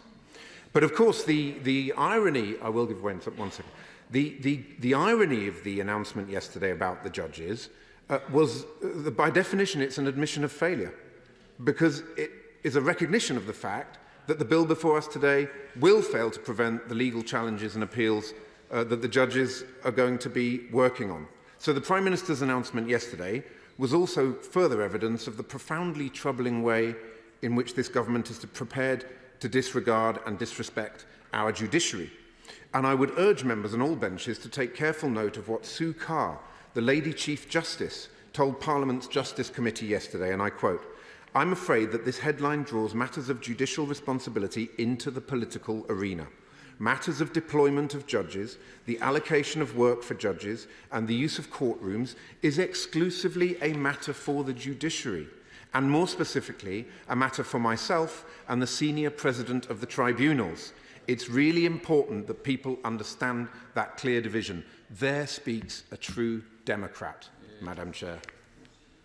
Minister for giving way. The Shadow Minister will know that it is our view on this side that this problem cannot be comprehensively tackled without a deterrent. I can't think of any examples around the world where it's been tackled without a deterrent. Right. I know the Shadow Minister has spoken before about safe and legal routes, and I've asked him questions before about whether he thinks the numbers associated with these safe and legal routes should be capped or whether they should be uncapped. Has the Shadow Minister had thought about what the cap level would be? What would be the number? Well, I thank the honourable gentleman for his intervention. It's clear that in order to stop the Tory small boats chaos, we have to smash the criminal smuggler gangs. That will be done through enhanced cooperation with European partners and allies. A crucial part of that is, of course, the Shadow Home Secretary and the Leader of the Opposition visited Europol recently. Hugely important that we get better data sharing, cooperation with European authorities, Europol, Frontex, in order to be able to smash the criminal gangs upstream. As I will go on to say in my remarks, the more you jeopardize cooperation with our European partners and allies by threatening to leave the European conventions, the more difficult you make it to have that European cooperation, and therefore you undermine your own ability to deter the criminal smuggler gangs. If you were looking for a definition of counterproductive legislation and policies, this would be the one that you would go for. I'll give way to the gentleman. Very good point about cooperation. And he's right, the only way you can tackle this problem is by a suite of measures under an umbrella policy. But an important part of that, as my honourable friend just described, is deterrent. Because the criminal gangs that he described, their brand, their marketing message is you'll get to Britain and never leave. And sadly, that's been too often the case, has it not? Well, I thank the honourable gentleman, and as I said yesterday, there are pragmatic, sensible things the government has been doing that we support. The Albania deal, for example, fully supported by ourselves on these benches, and the fact that removals to Albania are facilitated by that deal has acted as a deterrent. It's led to a clear decrease in the number of Albanians trying to come over. Why doesn't the government do more of that? Do the pragmatic, sensible stuff, rather than being sucked into endless bun fights about this Rwanda deal, which is unaffordable, unworkable and unlawful. It's a question of priorities, that's what I would point out to the honourable gentleman. When a government has limited time, resources and energy, focus it on the stuff that works rather than on the headline-chasing gimmicks. The mantra has been clear for many months from the benches opposite, including himself, about the need for safe and legal routes. So can we have some indication of what the level of safe and illegal routes would be to address the problem? And I put it to him, as soon as that cap is reached, the rest will come by boat unless there is a deterrent. Well, in terms of safe and legal routes, what I would look at is, as a priority, things like the Afghan scheme, which is completely and utterly broken. We've seen ARAP collapsed, we've seen ACRS never really working. Which is the nationality that is always in the top 3 or 4 nationalities crossing the channel? It's the Afghans. So I think what we need to do is make sure we get the schemes that are currently in place working properly, and then we need to look at international cooperation, working with our European partners and allies, and creating a dynamic whereby the United Kingdom does its bit as part of ensuring that those who are trying to cross the channel on small boats do not do so. Okay. Drawing him back to the actual amendments and to the interim measures of the Strasbourg Court, to build on the question from my right honourable friend, am I right in understanding the Labour Party's position is that it does not want to see reform of Rule 39 interim measures? Because I find that very surprising, given that the UK is working in concert with many, perhaps all signatories of the European Convention on Human Rights to do just that, because most of our friends and allies in Europe consider there to be serious rule of law issues arising from the so-called pyjama injunctions, and we want to see them, like them, reformed. Would the Labour Party abandon that piece of work? Everything that we do when, as I hope, we enter government will be based on the test. Is it affordable, is it workable, and is it legal? The legal piece has to be based on compliance with our international legal obligations. However, if you cherish something, you also have to be prepared to be open to changing it, to improving it. And it is clear that a global conversation is required about the immigration position in which we find ourselves. A European conversation is required, and absolutely, if we, in concert with our international partners and allies, can find ways of improving the system, then of course we on these benches would be looking to do that. It's unfortunately not a deal that we can negotiate from opposition. It's something that we will certainly be looking to prioritise as and when we come into government. If you don't mind, if the honourable gentleman, I'll make a little bit more progress and I'll come back to him. Order. Just say, is convention that if a speaker is to be intervened on, the intervenee, if that's the word, would be there from the beginning of the speech? And I know the right honourable gentleman came in a little later than when Stephen Kinnock started his speech. Stephen Kinnock. Thank you, Madam Chair. So it's against the backdrop of chaos, confusion and party before country that we consider the amendments that are before us today, Madam Chair. And I'd like to start by commenting on the amendments in the name of the former Immigration Minister, the Right Honourable Member for Newark. Madam Chair, this bill is riddled with shamefully anti-democratic clauses that undermine the rule of law and seek to undermine the conventions and values that we on these benches hold dear. But perhaps the most egregious example of this is the admission on the face of the bill that its provisions may not comply with the United Kingdom's obligations under international law. And indeed, Clause 3 explicitly disapplies international agreements, including the 1951 Refugee Convention and the 1984 Convention Against Torture. The leader of the more moderate Conservative caucus, the One Nation group, described this approach as authoritarian and a betrayal of who we are as a nation. And he was absolutely right on both points. Our liberal democratic nation is founded on the rule of law and on our respect for the judicial function. Our international standing is founded on our commitment to human rights and international law, and our proud history is founded on the delivery of these principles, including indeed Winston Churchill himself actually helping to establish Britain as a founder of the 1951 Convention. I made the point yesterday, I'll make it again, that it's not for politicians to interfere with court judgments, and it's not for the government to respond in a knee-jerk manner to court rulings that it dislikes. That is the behaviour of an autocracy, not of a democracy. How on earth can our country be the international standard bearer for the rule of law in the face of, for example, Putin's barbarism or an increasingly belligerent China, if we are breaking our own international obligations? Indeed, how can we even hold Rwanda to account on its commitments within this new treaty if we're not practicing what we preach? And then there is the real and present danger that this bill represents in terms of the international agreements that Britain is party to, all of which are central to our national interest.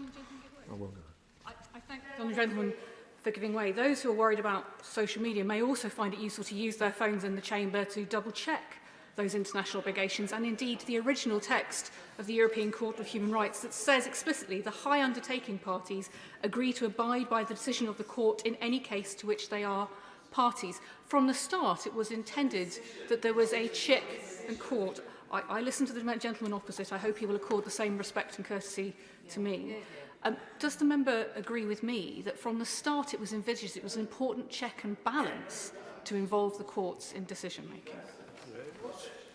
Well, my honourable friend makes a very good point, and I think, as we've also seen in the letter that Nathalie Oiseau has sent to her about the potential risks that there are to the Trade and Cooperation Agreement and a range of other commitments, it is absolutely clear that it is in our national interest to pool our sovereignty with other nations through these conventions in order to strengthen our own national sovereignty, and I agree absolutely with her on that point.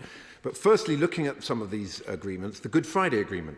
The European Convention on Human Rights is woven integrally into many different parts of the GFA. The political settlement in Northern Ireland should not be taken for granted. So disapplying the ECHR in British legislation would be playing with fire in that regard, Madam Chair. And of course, the Prime Minister's very own Windsor Framework, which sought to resolve the issues around trade and Northern Ireland post-Brexit, was agreed on the basis of the UK's full commitment to the GFA. I'm sure that the Prime Minister wouldn't want to accidentally set fire to his own carefully crafted negotiations. Then there is the EU-UK Trade and Cooperation Agreement, which includes clauses on important mutual security cooperation, which are reliant on Britain's commitment to the European Convention on Human Rights.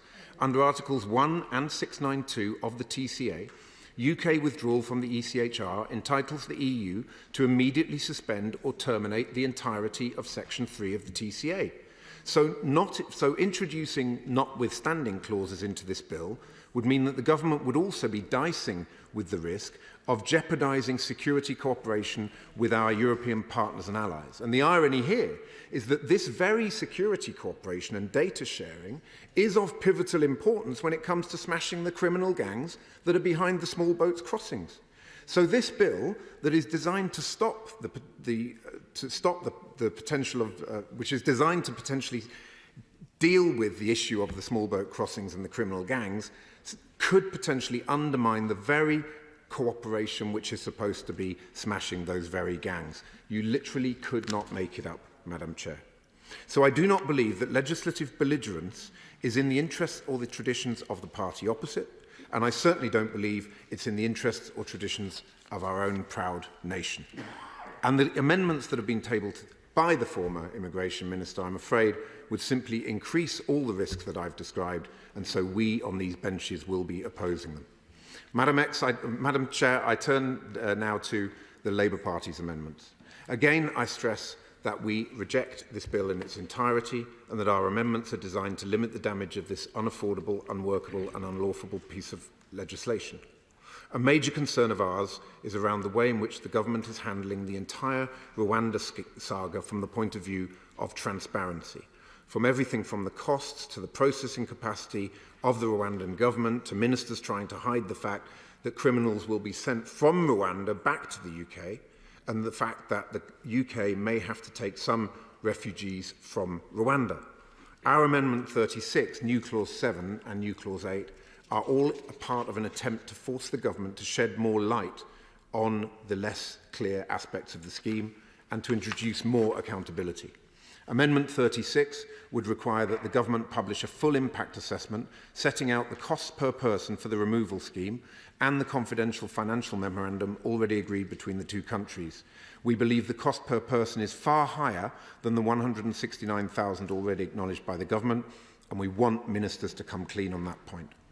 New Clause 7 would require the Secretary of State to report to Parliament on a regular basis, as with the Monitoring Committee every 90 days on the operation of the scheme, including data on the number of people relocated to Rwanda and the costs incurred by the UK government.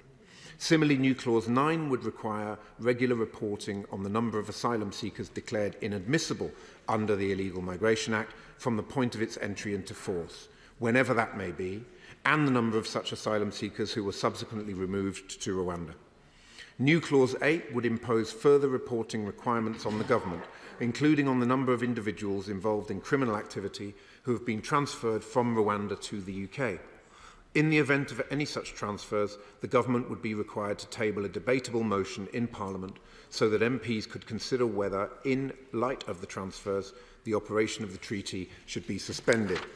It is important that the British public understand just how many foreign criminals the Conservative government would be importing back into our country as part of this Rwanda deal. Further amendments relate to the Monitoring Committee, a central part of the new treaty which both sides are required to set up in order to oversee the operation of the removal scheme and to provide a mechanism for individual asylum seekers to lodge confidential complaints directly with the committee. The Supreme Court raised initial concerns about the capacity of the committee to review complaints in its judgment. Our Amendment 59 would make the establishment of this committee a necessary precondition for the commencement of this Act, and New Clause 5 would place the committee on a statutory footing. The Monitoring Committee would be required to report to Parliament every 90 days, confirming that all the relevant obligations set out in the treaty are being fully complied with. In the event the Monitoring Committee either fails to meet the 90-day requirement or reports to Parliament that Rwanda is not in full compliance with any provision of the treaty, this Act would effectively be suspended from being in force until any issues with timing or compliance have been resolved. Linked to this, New Clause 13 stipulates that the operation of this Act should be suspended at any time when the Monitoring Committee is not in operation. Finally, New Clause 5 states that it is for a Minister of the Crown and that Minister only to decide whether or not to comply with any interim measures issued by the ECHR for the purposes of blocking a person's removal to Rwanda.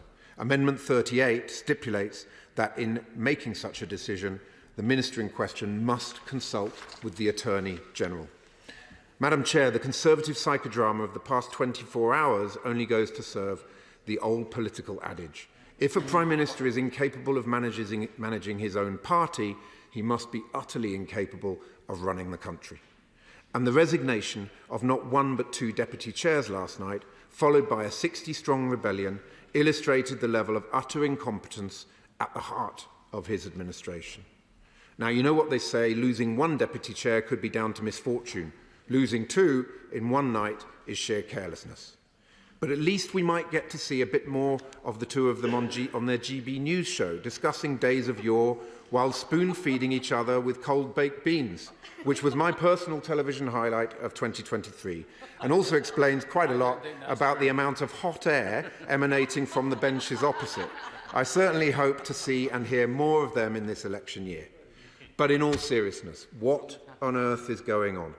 The country is looking on baffled that the Prime Minister can pay the Rwandan government £400 million for nothing, yet places such focus on strengthening our security cooperation with Europe to stop the boats in the first place, and has spent so very little time in terms of improving our broken public services or helping our struggling households during a cost of living crisis.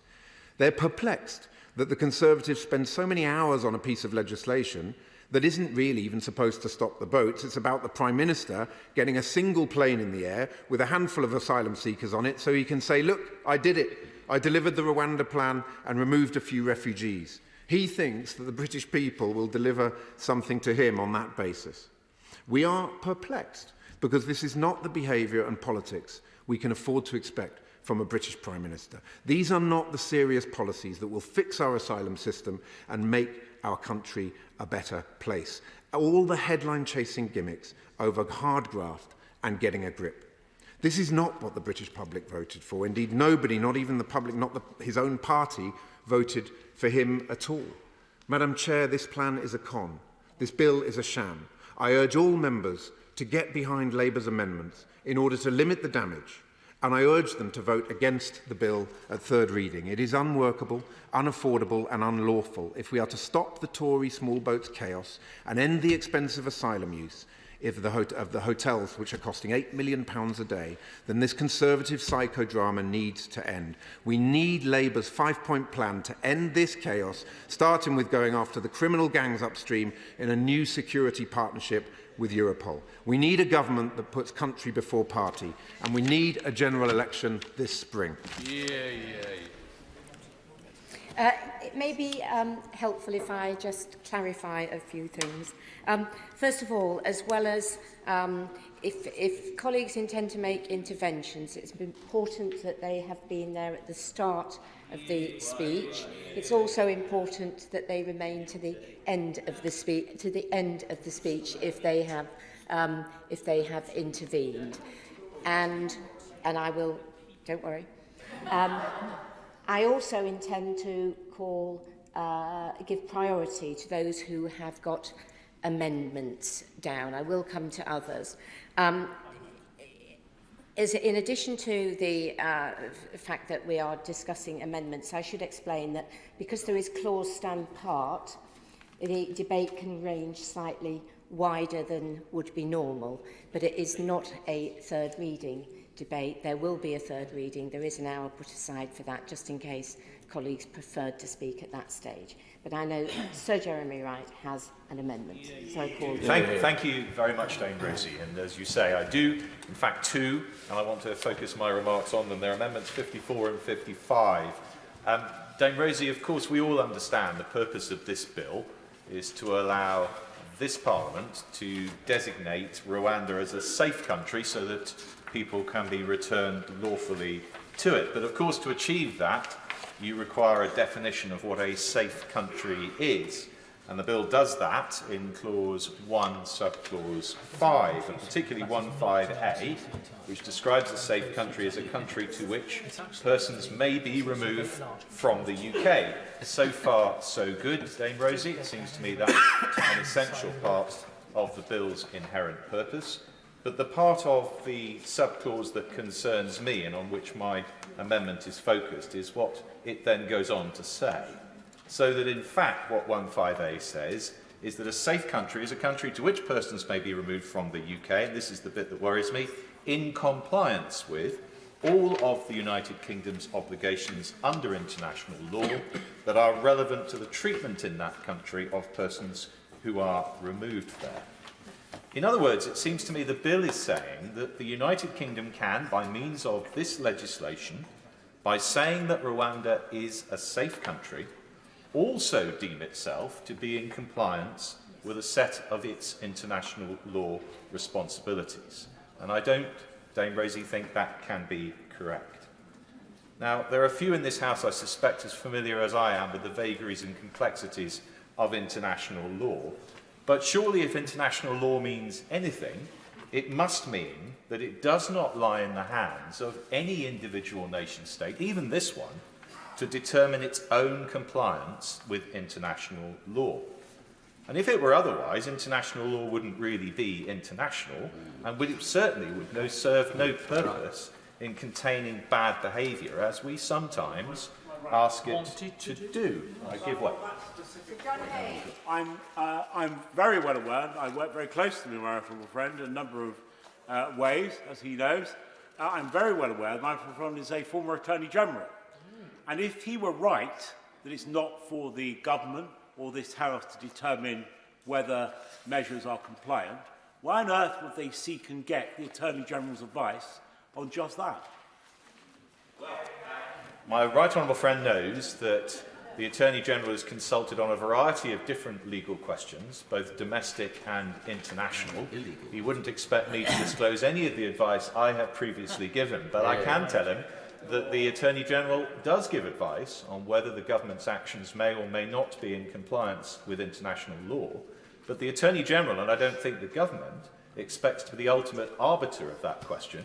The advice is given as to whether or not it is likely that this action would be in compliance with the law. And I'll come in a moment to what I think the bill and the government can properly do in relation to international law responsibilities, but it does seem to me that what it can't properly do is to set itself up as judge in its own cause on questions of international law. And this House would be wrong to pass a bill that suggested that it could. And that's really where my amendments are focused. And as I say, there's a good practical reason why we should be nervous about this, because we do sometimes rely on international law in order to discharge our own policy intents and purposes. And not more than 48 hours ago, in this place, we were doing exactly that. We were saying that it's important to criticise the actions of the Houthis in the Red Sea because they contravene principles of international law. And we were saying too that we justify our own response to that because it is in accordance with the principles of international law. And quite right too. We would not have accepted the Houthis' unilateral declaration that they were in compliance with international law when they did what they did, nor should we have. And we wouldn't, of course, accept a Russian legislative act to say that the invasion of Ukraine by Russia was in compliance with Russia's international law responsibilities. Now, I make it clear, Dame Rosie, I'm not, of course, suggesting that what the government has in mind here is in any way comparable to those two examples.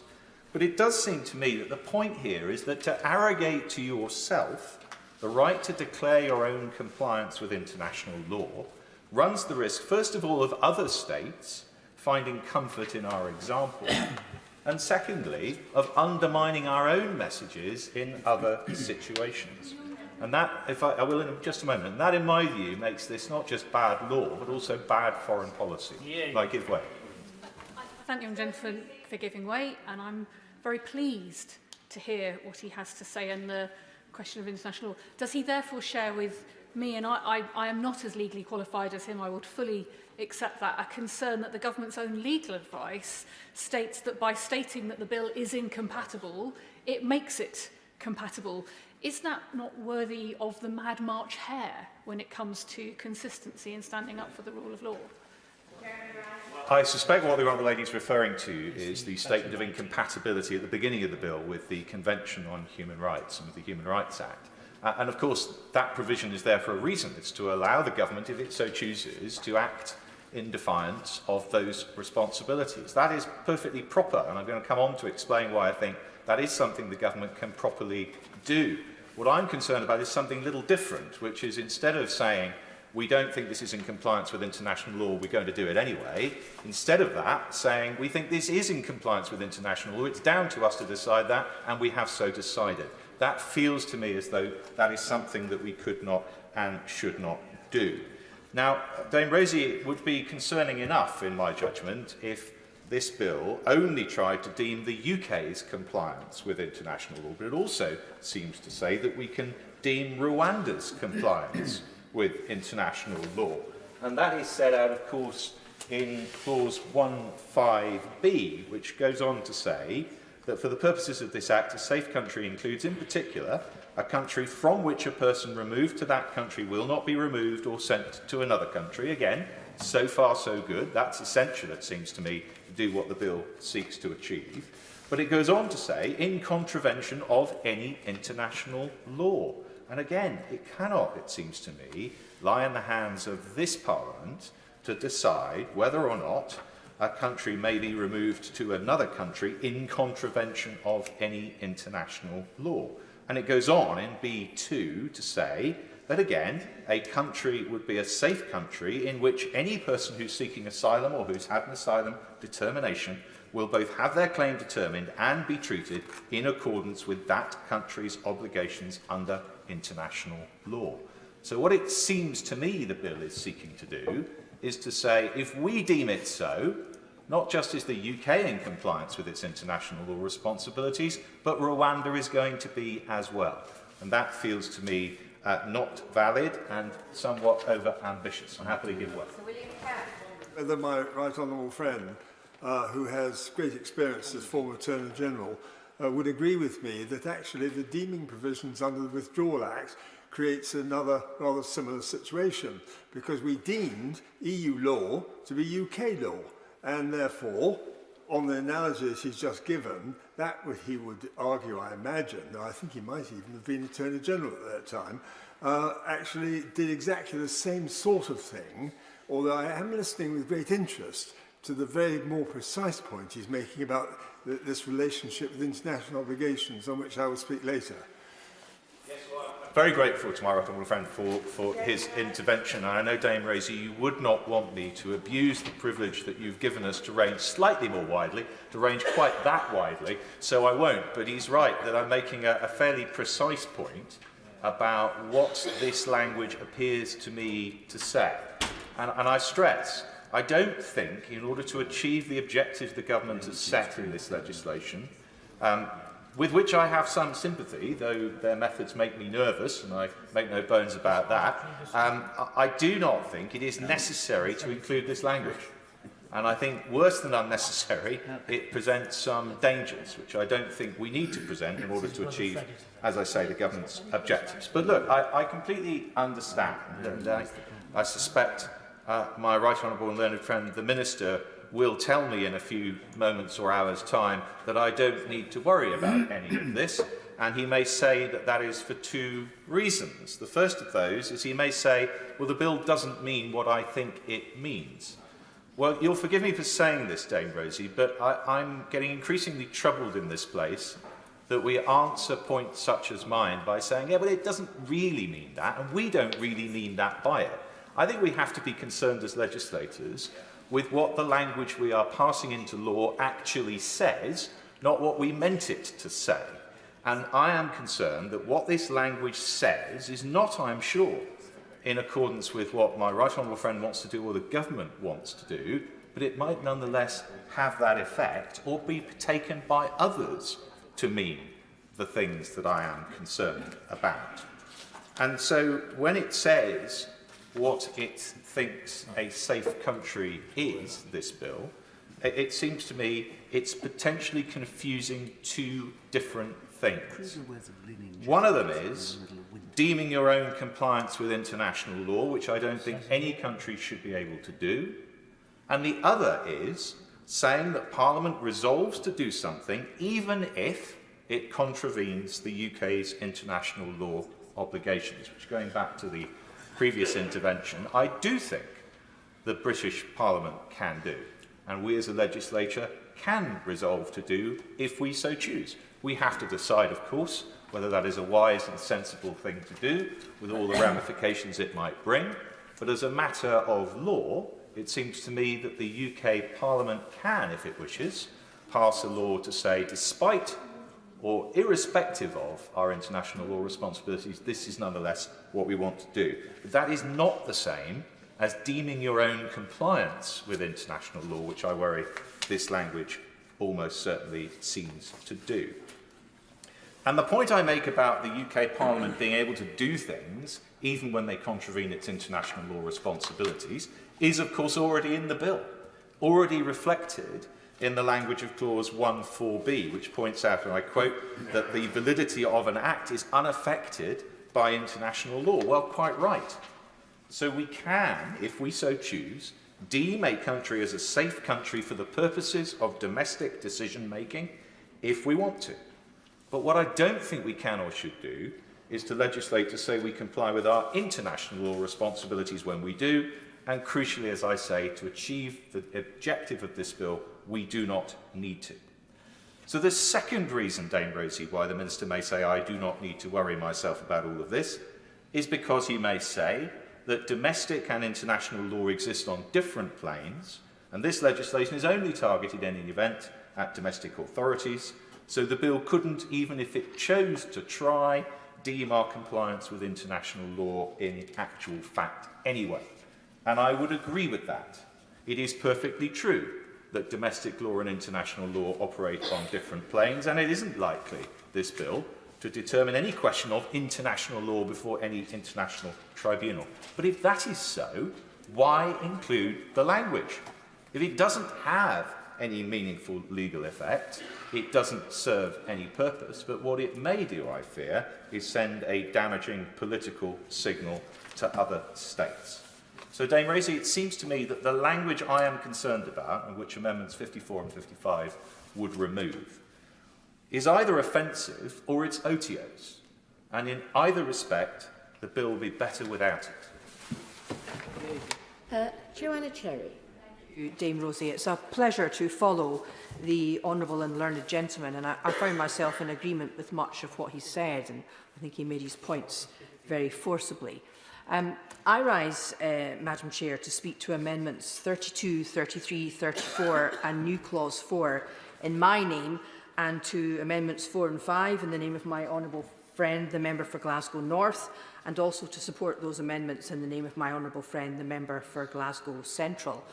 I also want to make some comments about the clause stand part in relation to clauses 3 and 5 of the bill and the amendments that have been put forward, particularly by the Right Honourable Member for Newark, particularly in my capacity as Chair of the Joint Committee on Human Rights.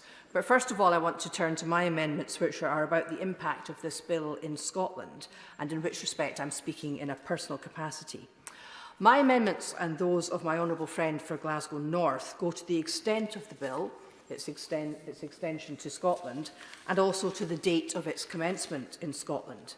Both of us seek to prevent this bill extending to Scotland, and in the event that we are not successful in doing that, my amendments seek to ensure that the bill will not extend to Scotland without the legislative consent of the Scottish Parliament, and that nothing in it will interfere with the supervisory jurisdiction of the Court of Session or its nobile officium, and I'll explain what that means a bit later.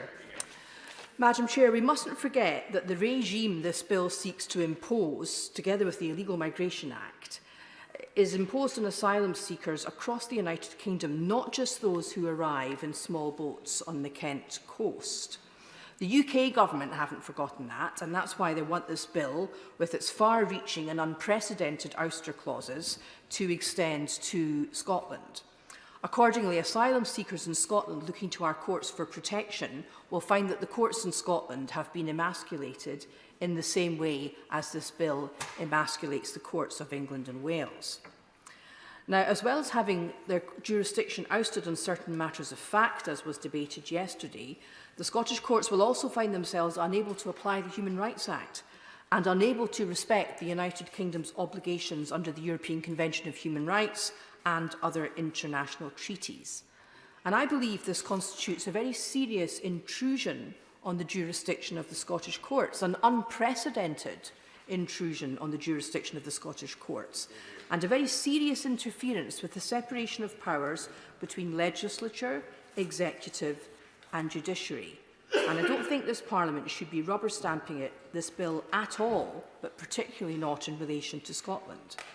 What this bill seeks to do in emasculating the jurisdiction of the Scottish courts in relation to asylum seekers is anathema to the Scottish constitutional tradition.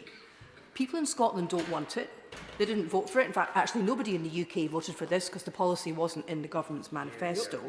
But you won't find it, in contrast to England and Wales, Madam Chair, you won't find any opinion polls carried out in Scotland which support this bill. Now, as the great Scottish judge, Lord President Cooper, noted in the famous case of McCormick against the Lord Advocate in 1953, and I quote, "The principle of the unlimited sovereignty of Parliament is a distinctively English principle which has no counterpart in Scottish constitutional law. In Scotland, Madam Chair, it is the people who are sovereign, and that does make a difference to our view of how constitutionalism works and our views on the separation of powers. And it is of the essence of the Scottish constitutional tradition that executive power should not be unchecked. And this goes back in our history as far as the Declaration of Arbroath in 1320, when Scottish nobles asserting the sovereignty of the people of Scotland in a letter to the Pope told His Holiness that if the King of Scotland should ever seek to make Scots subject to the King of England again, they would kick him out and seek another king to defend him. So in Scotland, the sovereignty of the people is our guiding principle, not the sovereignty of the monarch, or indeed our own, or indeed this Parliament. So neither our Parliament nor this Parliament is sovereign, it is the people who are sovereign. Now, just turning to the jurisdiction of the Scottish courts, this Parliament, this Union Parliament, exists because of the Treaty of Union. Scotland has always had a separate legal system, and Article 19 of the Treaty of Union between Scotland and England protects that separate legal system, including its inherent supervisory jurisdiction, and including the nobile officium of the Court of Session, which is a power that the Court of Session in Scotland has to give remedies where otherwise there would be no remedy. And since the modern advent of devolution by virtue of the Scotland Act, the civil jurisdiction of the Scottish courts, including judicial review, has been a devolved matter and therefore one properly for Scotland's Parliament. So I believe that this bill is a grave intrusion on the civil jurisdiction of the Scottish courts, and that's the reason for my amendments. The Scottish Government is considering a legislative consent motion, and my Amendment 34 would ensure that this bill, when it becomes an act, would not come into force in Scotland without a legislative consent motion. And new Clause 4, which I'm putting forward, would ensure that notwithstanding, I like that, a nice notwithstanding clause. I hope honourable members on the other side who've been so excited about notwithstanding clauses will support my Scottish notwithstanding clause. A new Clause 4 says that notwithstanding anything in this bill, if it were to become an act, the supervisory jurisdiction and the nobile officium of the Court of Session would be preserved. And in that way, I hope to ensure that asylum seekers in Scotland will still have the protection of the courts in accordance with our constitutional tradition. Just to explain, the nobile officium of the Court of Session is a noble office or duty which Scotland's highest court has.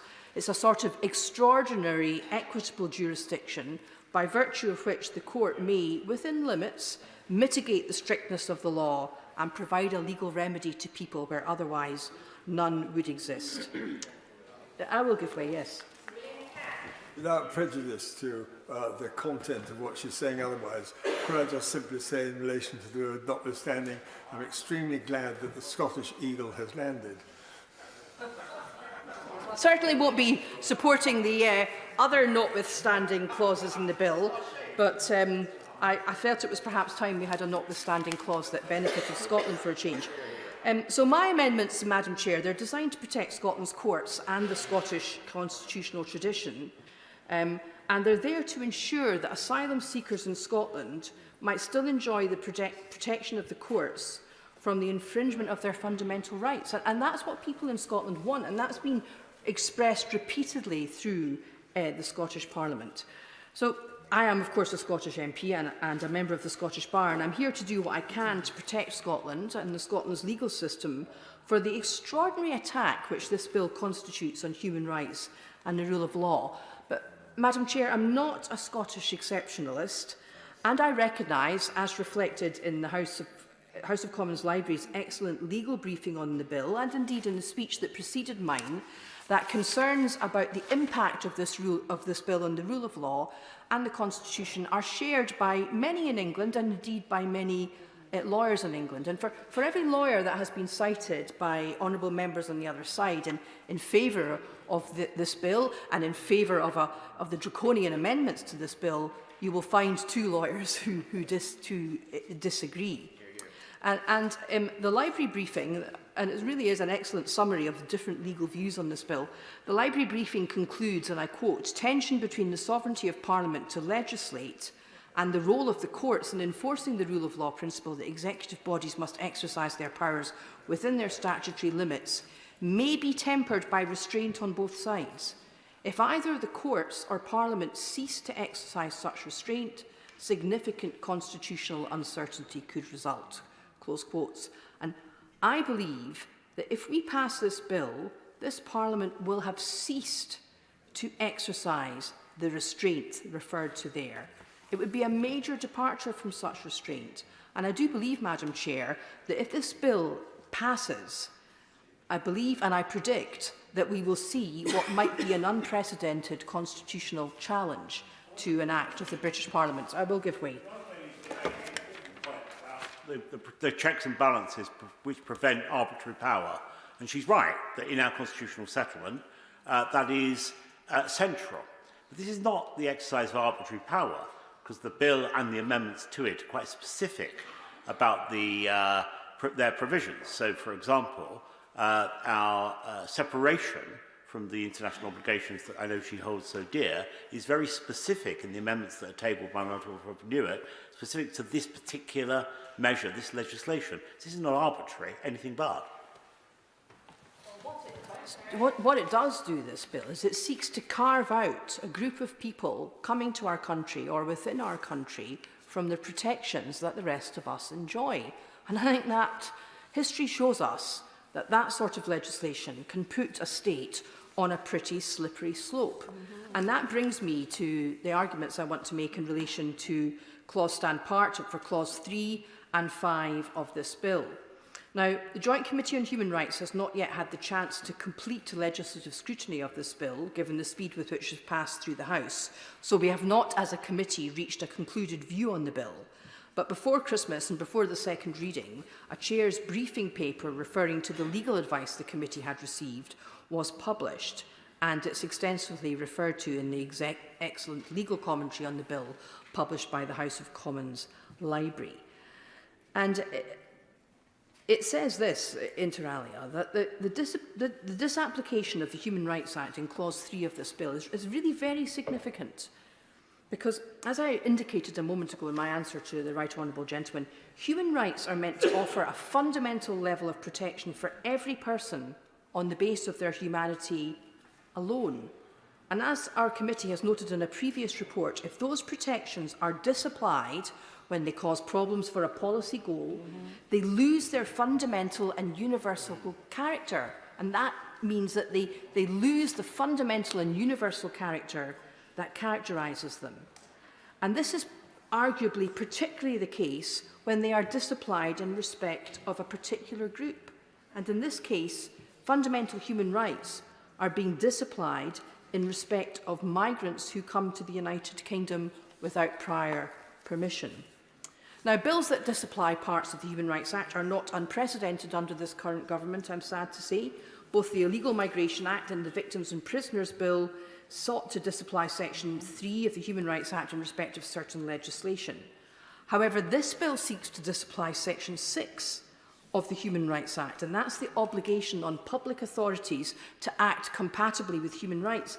And that's never before been attempted, even by this government, and it represents a significant inroad into human rights protections. If we pass the bill with that clause there, it means effectively this Parliament is authorising public authorities to breach human rights.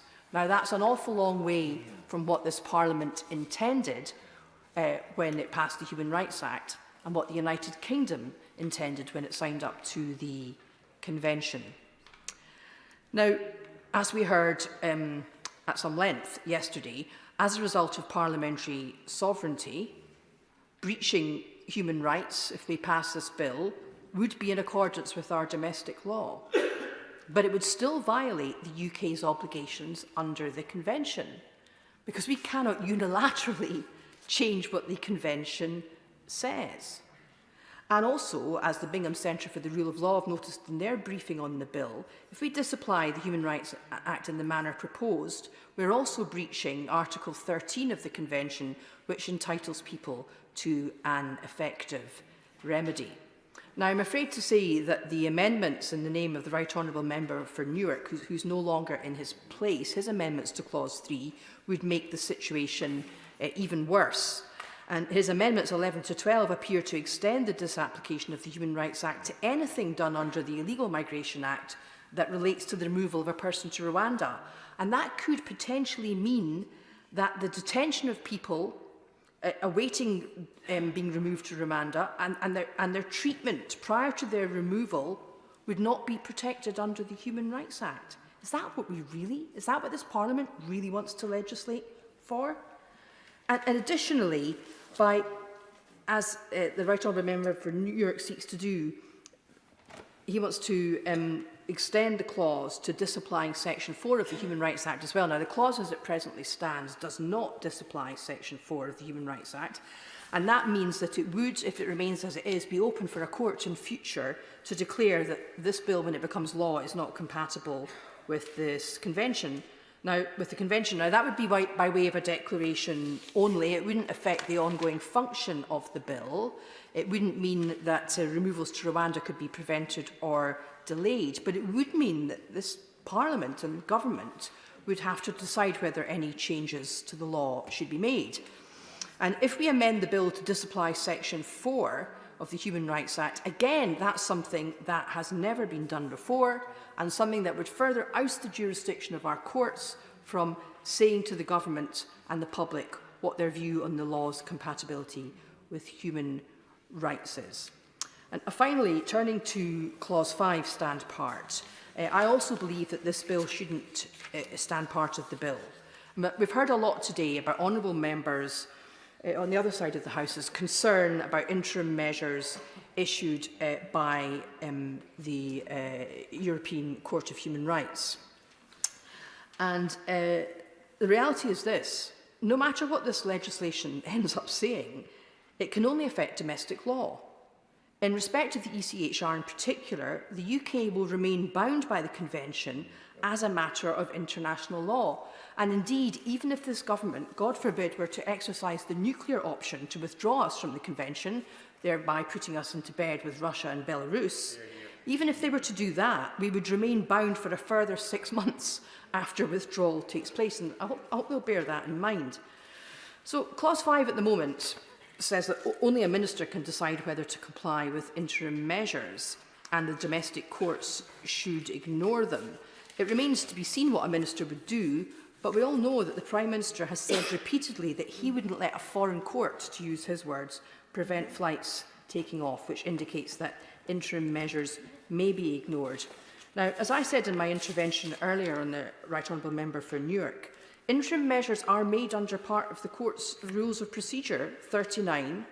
They don't form part of the text of the Convention ratified by the UK, but when we ratified that Convention, we signed up to the idea that the Court, the European Court of Human Rights, is the body that determines the meaning of the Convention, and it's held consistently since the case he mentioned in 2005 that failing to comply with interim measures amounts to a breach of Article 34. Madam Chair, interim measures are fundamental to any court. They are issued to protect the position of an individual while their legal rights are determined. All this fuss about people in their pyjamas in the middle of the night is just very silly. Judges in the United Kingdom, both in the English jurisdiction and the Scottish jurisdiction, are regularly got out of their beds in the middle of the night to issue injunctions in England, interim injunctions in England and interim interdicts in Scotland. It's a standard part of any legal system. And many of the concerns that the other side have expressed about these interim measures have now been addressed by the court in reforms which they are proposing. But any decision of a minister not to comply with the interim measure would therefore be inconsistent with our obligations under the ECHR. This means that Clause 5, if we let it stand part of the bill, will expressly authorise British government ministers to act in breach of international law. That is the reality. And I note that according to the Times newspaper, this is the advice reported to have been given to the government by the Attorney-General and the Minister, the Honourable Member from Mid Dorset and North Pool, when he was Solicitor General. That doesn't surprise me at all. It shouldn't surprise anyone, because any legal undergraduate would be able to tell you that. So insofar as Amendments 23 to 25 state that interim measures are not binding, that is inaccurate as a matter of law. And we must understand that we'll be putting the UK directly in conflict with our international legal obligations. So, Madam Chair, I realise I've taken up a little bit more time than I'd intended, but I hope the amendments I've spoken to and the clause stand part would go some way to ameliorating this bill, but certainly even if they were to be passed, I would be voting against it. Thank you. Chair of the Justice Select Committee, Sir Robert Neal.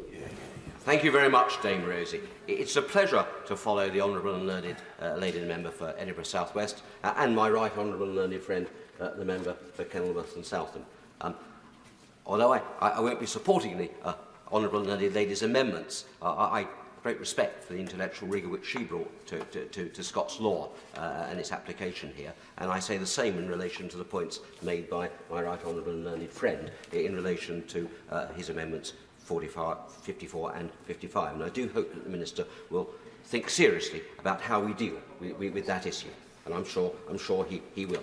But they are serious points which are raised. Because in a nutshell, I too would agree with the proposition that whilst of course Parliament can legislate to do whatever it likes in domestic law, simple fact is you cannot legislate away international law obligations or treaty obligations, and it would be misleading to try and pretend otherwise.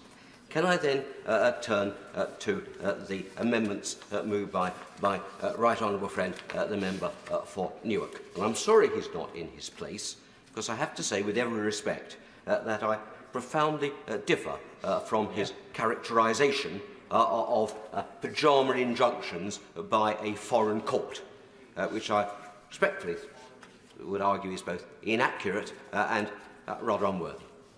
Because, as was observed by the Honourable and Learned Lady for Edinburgh South West, it's perfectly normal for interim injunctions to be done at difficult hours when the test for them is met. So we shouldn't say that as being unusual. There are arguments about the way the Rule 39 procedure in the Strasbourg Court works that can be legitimately made. But let's make it on the basis of an accurate construction of what it's about, rather than otherwise. Secondly, it is... let me just finish. Yes, I will actually, and then I'll get on. Well, too, I have great respect for the argument he makes, and I do defer to his experience and knowledge on this. I'm interested genuinely in his view. He's eliding a judge in the UK issuing an injunction late at night in the event of what would be, in normal circumstances, an individual situation. Does he really think that it's comparable to describe, and that's in the same terms, the act of a court, which is genuinely in another country, a judge who is unknown, anonymous, who does not publish the rationale for their opinion, and in doing so calls a halt, with the support of the government, it must be said, to the policy of the British government enacting a law passed in Parliament? Surely there is a difference, both of degree and of nature, between the two cases. I think the honourable friend needs to bear in mind, in fact, the application that was made to Strasbourg was an application about the circumstances of an individual case as well. So that's no different. There is a legitimate criticism, one that I've voiced in the past, about the procedure adopted in Strasbourg for these applications in two matters. Firstly, the anonymity of the judge, and secondly, the failure to state reasons. That wouldn't be acceptable from our point of view. But the answer is not then to throw out the whole of the judicial baby and treat the baby with the bathwater in that regard. It is, as is possible, thanks to the Brighton Declaration that was signed by my noble learned friend, Lord Clerk of Nottingham, is possible to actually make reforms following dialogue between member states, the Council of Ministers and the judiciary of the court. And I'm pleased to say that after pressure from the United Kingdom, perfectly properly, the court has itself indicated it is going to consult on reforms to the procedure. And that can only be a good thing. So that's where I think the balanced position is as far as that's concerned. Secondly, of course, I'm not going to give way. In fact, further than that, there are already proposed reforms that are going to come into place this year to the interim procedure that crucially will remove the anonymity provisions and also allow contracting parties like the UK to make the argument that, as I believe in this case, this is not an imminent risk of irreparable damage. We can fly people back from Rwanda, and that was the argument that we need to keep making. My right honourable learned friend is entirely correct, and he and I probably would have very happily argued the UK's case in Strasbourg on those grounds. So let's be realistic then about what we're fighting against. It's been an Aunt Sally, with respect, set up here, because actually things are already being steps are already being taken to deal with the objectionable matters of Rule 39s, but the principle of them is not of itself objectionable. And secondly, the characterisation of a foreign court is, with respect, not helpful in these circumstances, because it implies something alien. That's not the case in relation either to international law as a concept or to the court itself either. In fact, it happens to meet in a different place in the UK is inevitable because it's got to meet somewhere. But it's just bear in mind, not only was the UK one of the driving powers behind the creation of the convention in the first place, behind the court itself, and behind much of the jurisprudence of the court, the UK does actually have a shared ownership of the court, along with all the other member states. And that's demonstrated not just in the treaty, but in practical ways too. For example, the members of the Parliamentary Assembly of the Council of Europe, members of this House and the other place, have a role in the appointment of the judges of the court. My right honourable friend and member for Gainsborough and I served at one time on the subcommittee of the Assembly that dealt with that process. And I think we did so diligently. So there is an involvement in that process. A British judge always sits on the court, is a member of the court. Judge Tim Ike, the current judge, is a very distinguished international lawyer as well. We're very lucky to have him. Two of the recent registrars of the court, who run the administration of the court, have been British lawyers. British lawyers appear regularly in cases before the court. This is not an alien body. It's a court of which we have joint ownership. It's our court along with that of all the other member states of the convention. And it's wrong to mischaracterise it as being that there's something which is therefore alien. Certainly, in all international matters, as my right honourable and learned friend said, it operates on a different plane. But the sort of the tone of a sort of alienness is, in respect, both inaccurate and somewhat offensive, and also unnecessary for the purposes of this bill anyway. Because that's the other point that I want to come to in relation to Rule 39. The amendments moved by my right honourable friend and member for Newark are OTOs. They're unnecessary. And frankly, they make what is a difficult situation worse. Because as a matter of law, an interim measure under Rule 39 is an indication that is made to the government of the member state. It is not made to the courts of the member state. It's conveyed to the government of the member state concerned. And therefore, it is for the members of the government of the member state, i.e. the ministers, to decide what to do about it. I personally take the view that you should be very loath indeed to ignore the findings of the court on an interim matter, and it does run the risk, as the right honourable, learned lady rightly says, of placing you in breach of your international law obligation in that regard. But the truth is, it is a political decision which the ministers can take. So what the current, let me just finish this point. What the current bill, in its current formulation, states is actually no more than a statement of the law as it stands, and you probably don't need that clause in the bill. I'm not going to die in a ditch over that, because it's simply stating what is the law already. But equally, there's absolutely no need for the right honourable member for Newark's amendment, if you like, to put bells and whistles on OTOs, if I can put it that way. I'll give way to the right honourable. I'm loath to interrupt him as he's describing not so much the separation of powers, the desiccation of power, but on a specific point that he made about his reticence or reluctance not to abide by the advice from the court, and he said ministers could do that, but he wouldn't. Would he on that basis not have done what the noble Lord Cameron did as Prime Minister and resist the overtures from the court to give prisoners votes? In fact, 2 points I make around that. I supported the noble Lord Cameron in that regard because it was a political decision there, and it's worth just looking in terms of the practical politics. Although we were for a period of time at variance with the court in that regard, no harm was done to the polity of the United Kingdom in that regard. No harm was done to the interests of the United Kingdom. No terrible international consequence flowed against us from it. I think the court got it wrong on that occasion, and one of the problems is that there isn't an appeal system within the Strasbourg court, so you have to wait until some future decision may go in a different way. And I think many of us take the view that in reality, the court as currently constituted in Strasbourg, perhaps less activist, if I might say, than its predecessors, might well have found differently in the prisoner voting case anyway. But the fact was, UK ministers took a decision and they did what was right in the UK. It was supported on all sides of the House, and no harm was done. So the idea that there is some terrible consequence will flow to the UK because of the existence of the ability to seek Rule 39 interim measures is just misplaced. I will.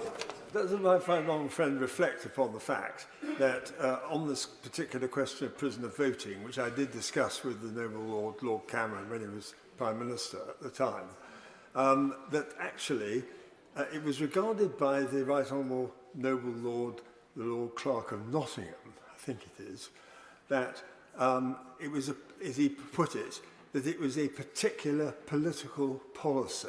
I think those are the words he used. How would you describe the issue of illegal migration? Would you not regard that, if I may say, my honourable friend, as also a particular but very important political policy? And that's why, as it happens, I will not vote against this bill, because although I have some misgivings, there is a legitimate concern that needs to be dealt with in relation to illegal votes. But the simple fact is that is not a reason for the blanket derogation, the blanket removal of ECHR protections that are proposed in a series of amendments. That's the difference in IRA 1, that sometimes there's a mixture of politics as well as law that arise in these matters. And I don't, but the point I make is that, frankly, if any government wants to take the political risk of ignoring an interim measure, it can, under our law as it stands. It happens that it actually did effectively in relation to prisoner voting, so it could now if it wanted to. I'm not going to advise on that because I think one's got to be very wary not to come to views that aren't very often going to be fact-specific when individual decisions are made. That's why it's... Give way. Yeah. I'm very grateful to my own friend for giving way, and I don't want to prolong the discussion about prisoner voting, but rather like our right honourable friend for Stone, I remember having conversations about this subject inside government. I think it would be fairer, would it not, to describe the situation that the UK didn't at any point refuse to comply with the judgment. Yeah. It is perhaps a more Augustinian approach to compliance that we've adopted. We just haven't quite got around to it yet. I think that's right. As I recall it, the UK government put a motion before this House, which the House rejected. So you could have had a perfectly legitimate legal argument that we had taken steps to comply, and Parliament, as it was entitled to, had done otherwise. And that's why the whole of this argument with my right honourable friends for Newark's amendments is that Aunt Sally is really a complete red herring to the real issues that we are concerned with, and why these amendments add nothing to the bill, and I urge honourable members on both sides of the House to reject them. The final thing that I just wanted to deal with, Dame Rosie, if I may, was this.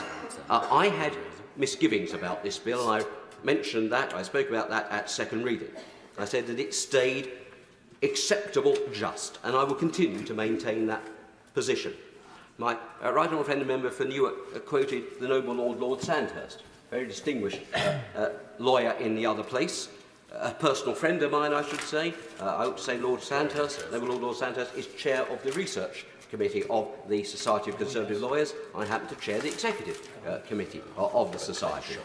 Lord Sandhurst and Harry Gillow, a fellow member of the Society, published a very useful pamphlet around the impact of this bill, and they updated it in the light of the amendments. And their conclusion with respect was this: the bill goes as far as is reasonably possible without risking collapse of the Rwanda scheme as a whole. End quotes. They go on to say, and I quote, the bill as drafted represents the best chance of success for the Migration and Economic Development Partnership with Rwanda scheme. End quotes. So they actually are on the same side of the argument I am, that the amendments proposed by the Right Honourable Member for Newark take it over the line of being able to deliver the economic migration, the Migration and Economic Development Partnership scheme. They risk collapsing the whole scheme. It was ironic that my right honourable friend, the member for Newark, talked about blowing up the bill. The truth is, his amendments will blow up the deal with Rwanda, because Rwanda has made it abundantly clear that anything that clearly breaches international law will be unacceptable to them, and they would withdraw from the amendment. So not only are the amendments proposed legally unsound and OTOs, they're actually ridiculously bad politics with respect as well, because they would actually defeat the object of those who do want to see people being moved to Rwanda to deter the boats. So on both legal and political grounds, I urge the House to reject these amendments and leave things as they stand. Gavin Robinson. Rosie, thank you very much indeed for calling me in this committee stage. And it is a pleasure to follow the honourable learned gentleman, the chair of the Justice Committee. And he did say that at times you will see a collision between, or an interface with, politics and the law. And I hope what arises from my contribution is that there's a third element to that as well, and that's principle. And throughout the passage of this bill, and indeed some of the precursors to it, we have advanced a number of principled positions, one of which challenges the basis of the legal aspiration contained within the bill. Another will rightly challenge that it doesn't matter how hard you suggest this is the most robust piece of legislation. If it doesn't do what it's intended to do, it isn't going to work. And that is an unprincipled place to be with the British electorate. To suggest that all these steps are in earnest and have some virtue, knowing that they are inconsistent and will not work. I made those points during the Nationality and Borders Bill, and the ministerial bench at that time told me I was entirely wrong, and that there was no need to strengthen the provisions, and that the bill would do what they said it would do. And now I hear through stages of this bill, at this committee stage, the very same people who occupied the front bench adopting the same arguments that we deployed to the Nationality and Borders Bill. I still find it thoroughly inconsistent that our government have reached a position that they have an agreement with Rwanda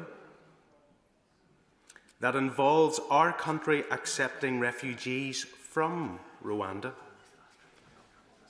a country capable of producing refugees, and yet we are considering that in the context of the Safety of Rwanda bill.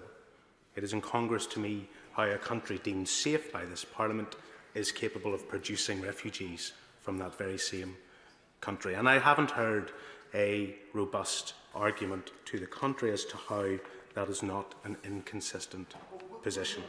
Of course, I'm very grateful to the honourable gentleman for giving me a chance to put him right, because the example is, for example, the transit mechanism that is in place, where Rwanda is already hosting refugees from Libya, for example. Rwanda, in its generosity and safety, hosting hundreds of thousands of refugees. That's how. Rosie, and if the Minister is prepared to say that the only refugees that can come to the United Kingdom from Rwanda are those that have been produced as refugees from other countries, that is an absolutely fair point to make. But I don't think that's the point he's making. I don't think it is, and I'm very happy to let him intervene again, but I just genuinely don't think that is the point he's making. And the point I am making, that is entirely inconsistent, on one hand to say we're to accept refugees from a country, and on the other deem that country as safe, but I accept our right to do it. And I don't quibble with the government's aspiration that Rwanda is a safe country. I don't quibble with it. I just say there's a complete juxtaposition between, on one hand, saying it's safe, and on the other, accepting refugees from that very same country. And I make the point, Dame Rosie, and I recognise the nature of this committee stage, but I do make the point again to the Shadow Minister. It's not about his valiant opposition committee stage or at third reading or what passed at second reading. It's about the Labour Party's opposition, which will fold, I have no doubt, fold on this bill in the other place. The political choice will be the Labour Party's. There is no second session or additional session of this Parliament. There will be no Parliament Act available to pass the Rwanda bill, and it's going to be tortured in the other place. The bill will be tortured in the other place. And the only reason, or the only way it will emerge, emanate from this Parliament, is if a political calculation is made by the Labour Party that there's too much political cost in opposition to the bill, and they draw stumps and allow it to pass. And I reiterate that point.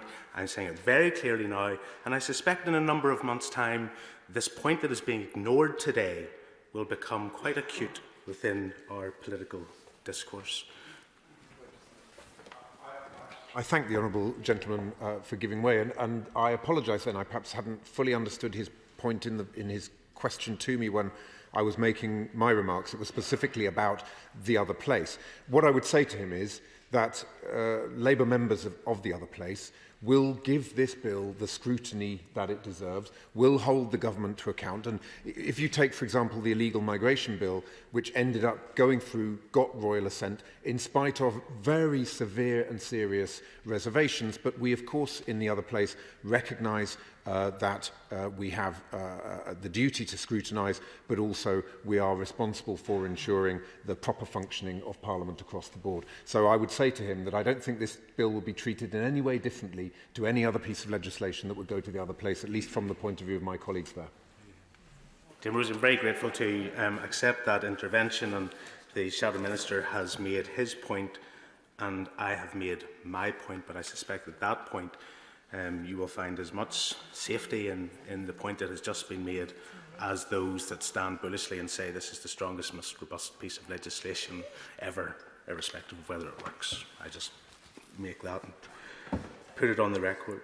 Madam Deputy Speaker, as you will be aware from second reading considerations, we do have concerns about the operability of this bill in light of the UK's withdrawal from the European Union and the legislative framework that surrounds that relationship. And that's why you'll see in new clause 3, to speak directly to our amendment, you will see a notwithstanding clause, and I know they've had some humour around notwithstanding clauses from the honourable lady from Edinburgh South, or Edinburgh South West. But that notwithstanding clause is there because we are concerned, in contradiction of government's position, that the claims that have been made in this House and the position that the government have deployed is not sustainable legally. And this amendment proposed by us, the notwithstanding Section 7A of the withdrawal agreement, the European Union withdrawal agreement 2018 amended 2020, is important from a principle perspective as a unionist, from a practical perspective, as a member of this Parliament who believes that our immigration policy applies equally across the United Kingdom. It always has applied equally across the United Kingdom. And the concern is that government is blindly ignoring our concerns and allowing a situation to develop that will cause a fracture in the immigration policy which up until this point has applied equally across the United Kingdom.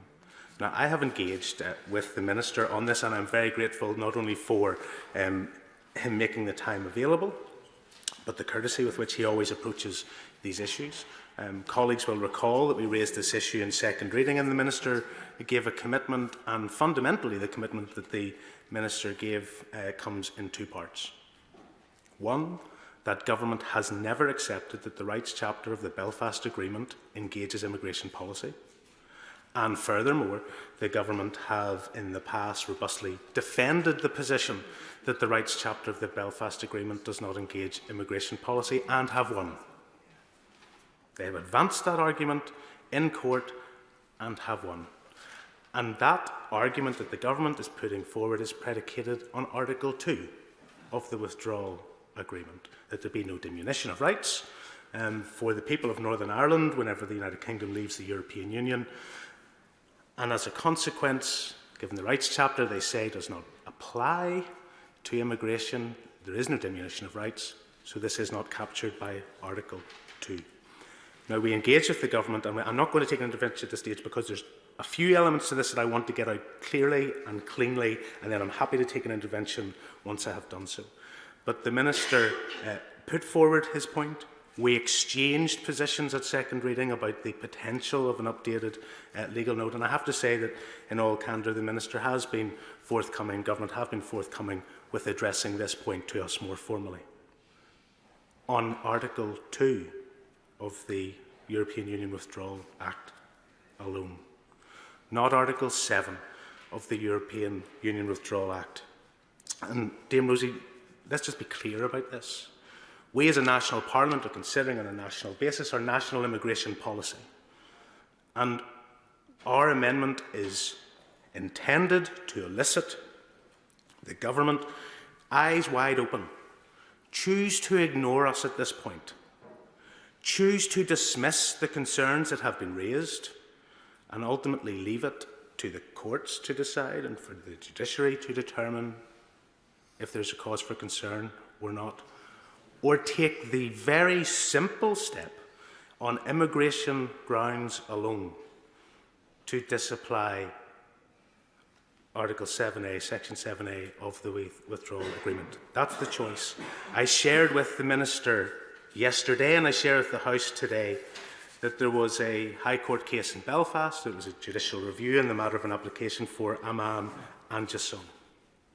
And it's interesting reading, and I share it with the House at committee stage this afternoon. Paragraph 94 of that judgment says very clearly the combined effect of Section 7A of the EU Withdrawal Act 2018 and Article 2 of the Protocol limits the effects of Section 5.4 and 5 of the European Union Withdrawal Act, Schedule 1 and Paragraph 3 of the same Act, which restrict the use to which the Charter of Fundamental Rights and the EU general principles may be relied upon after the EU's exit.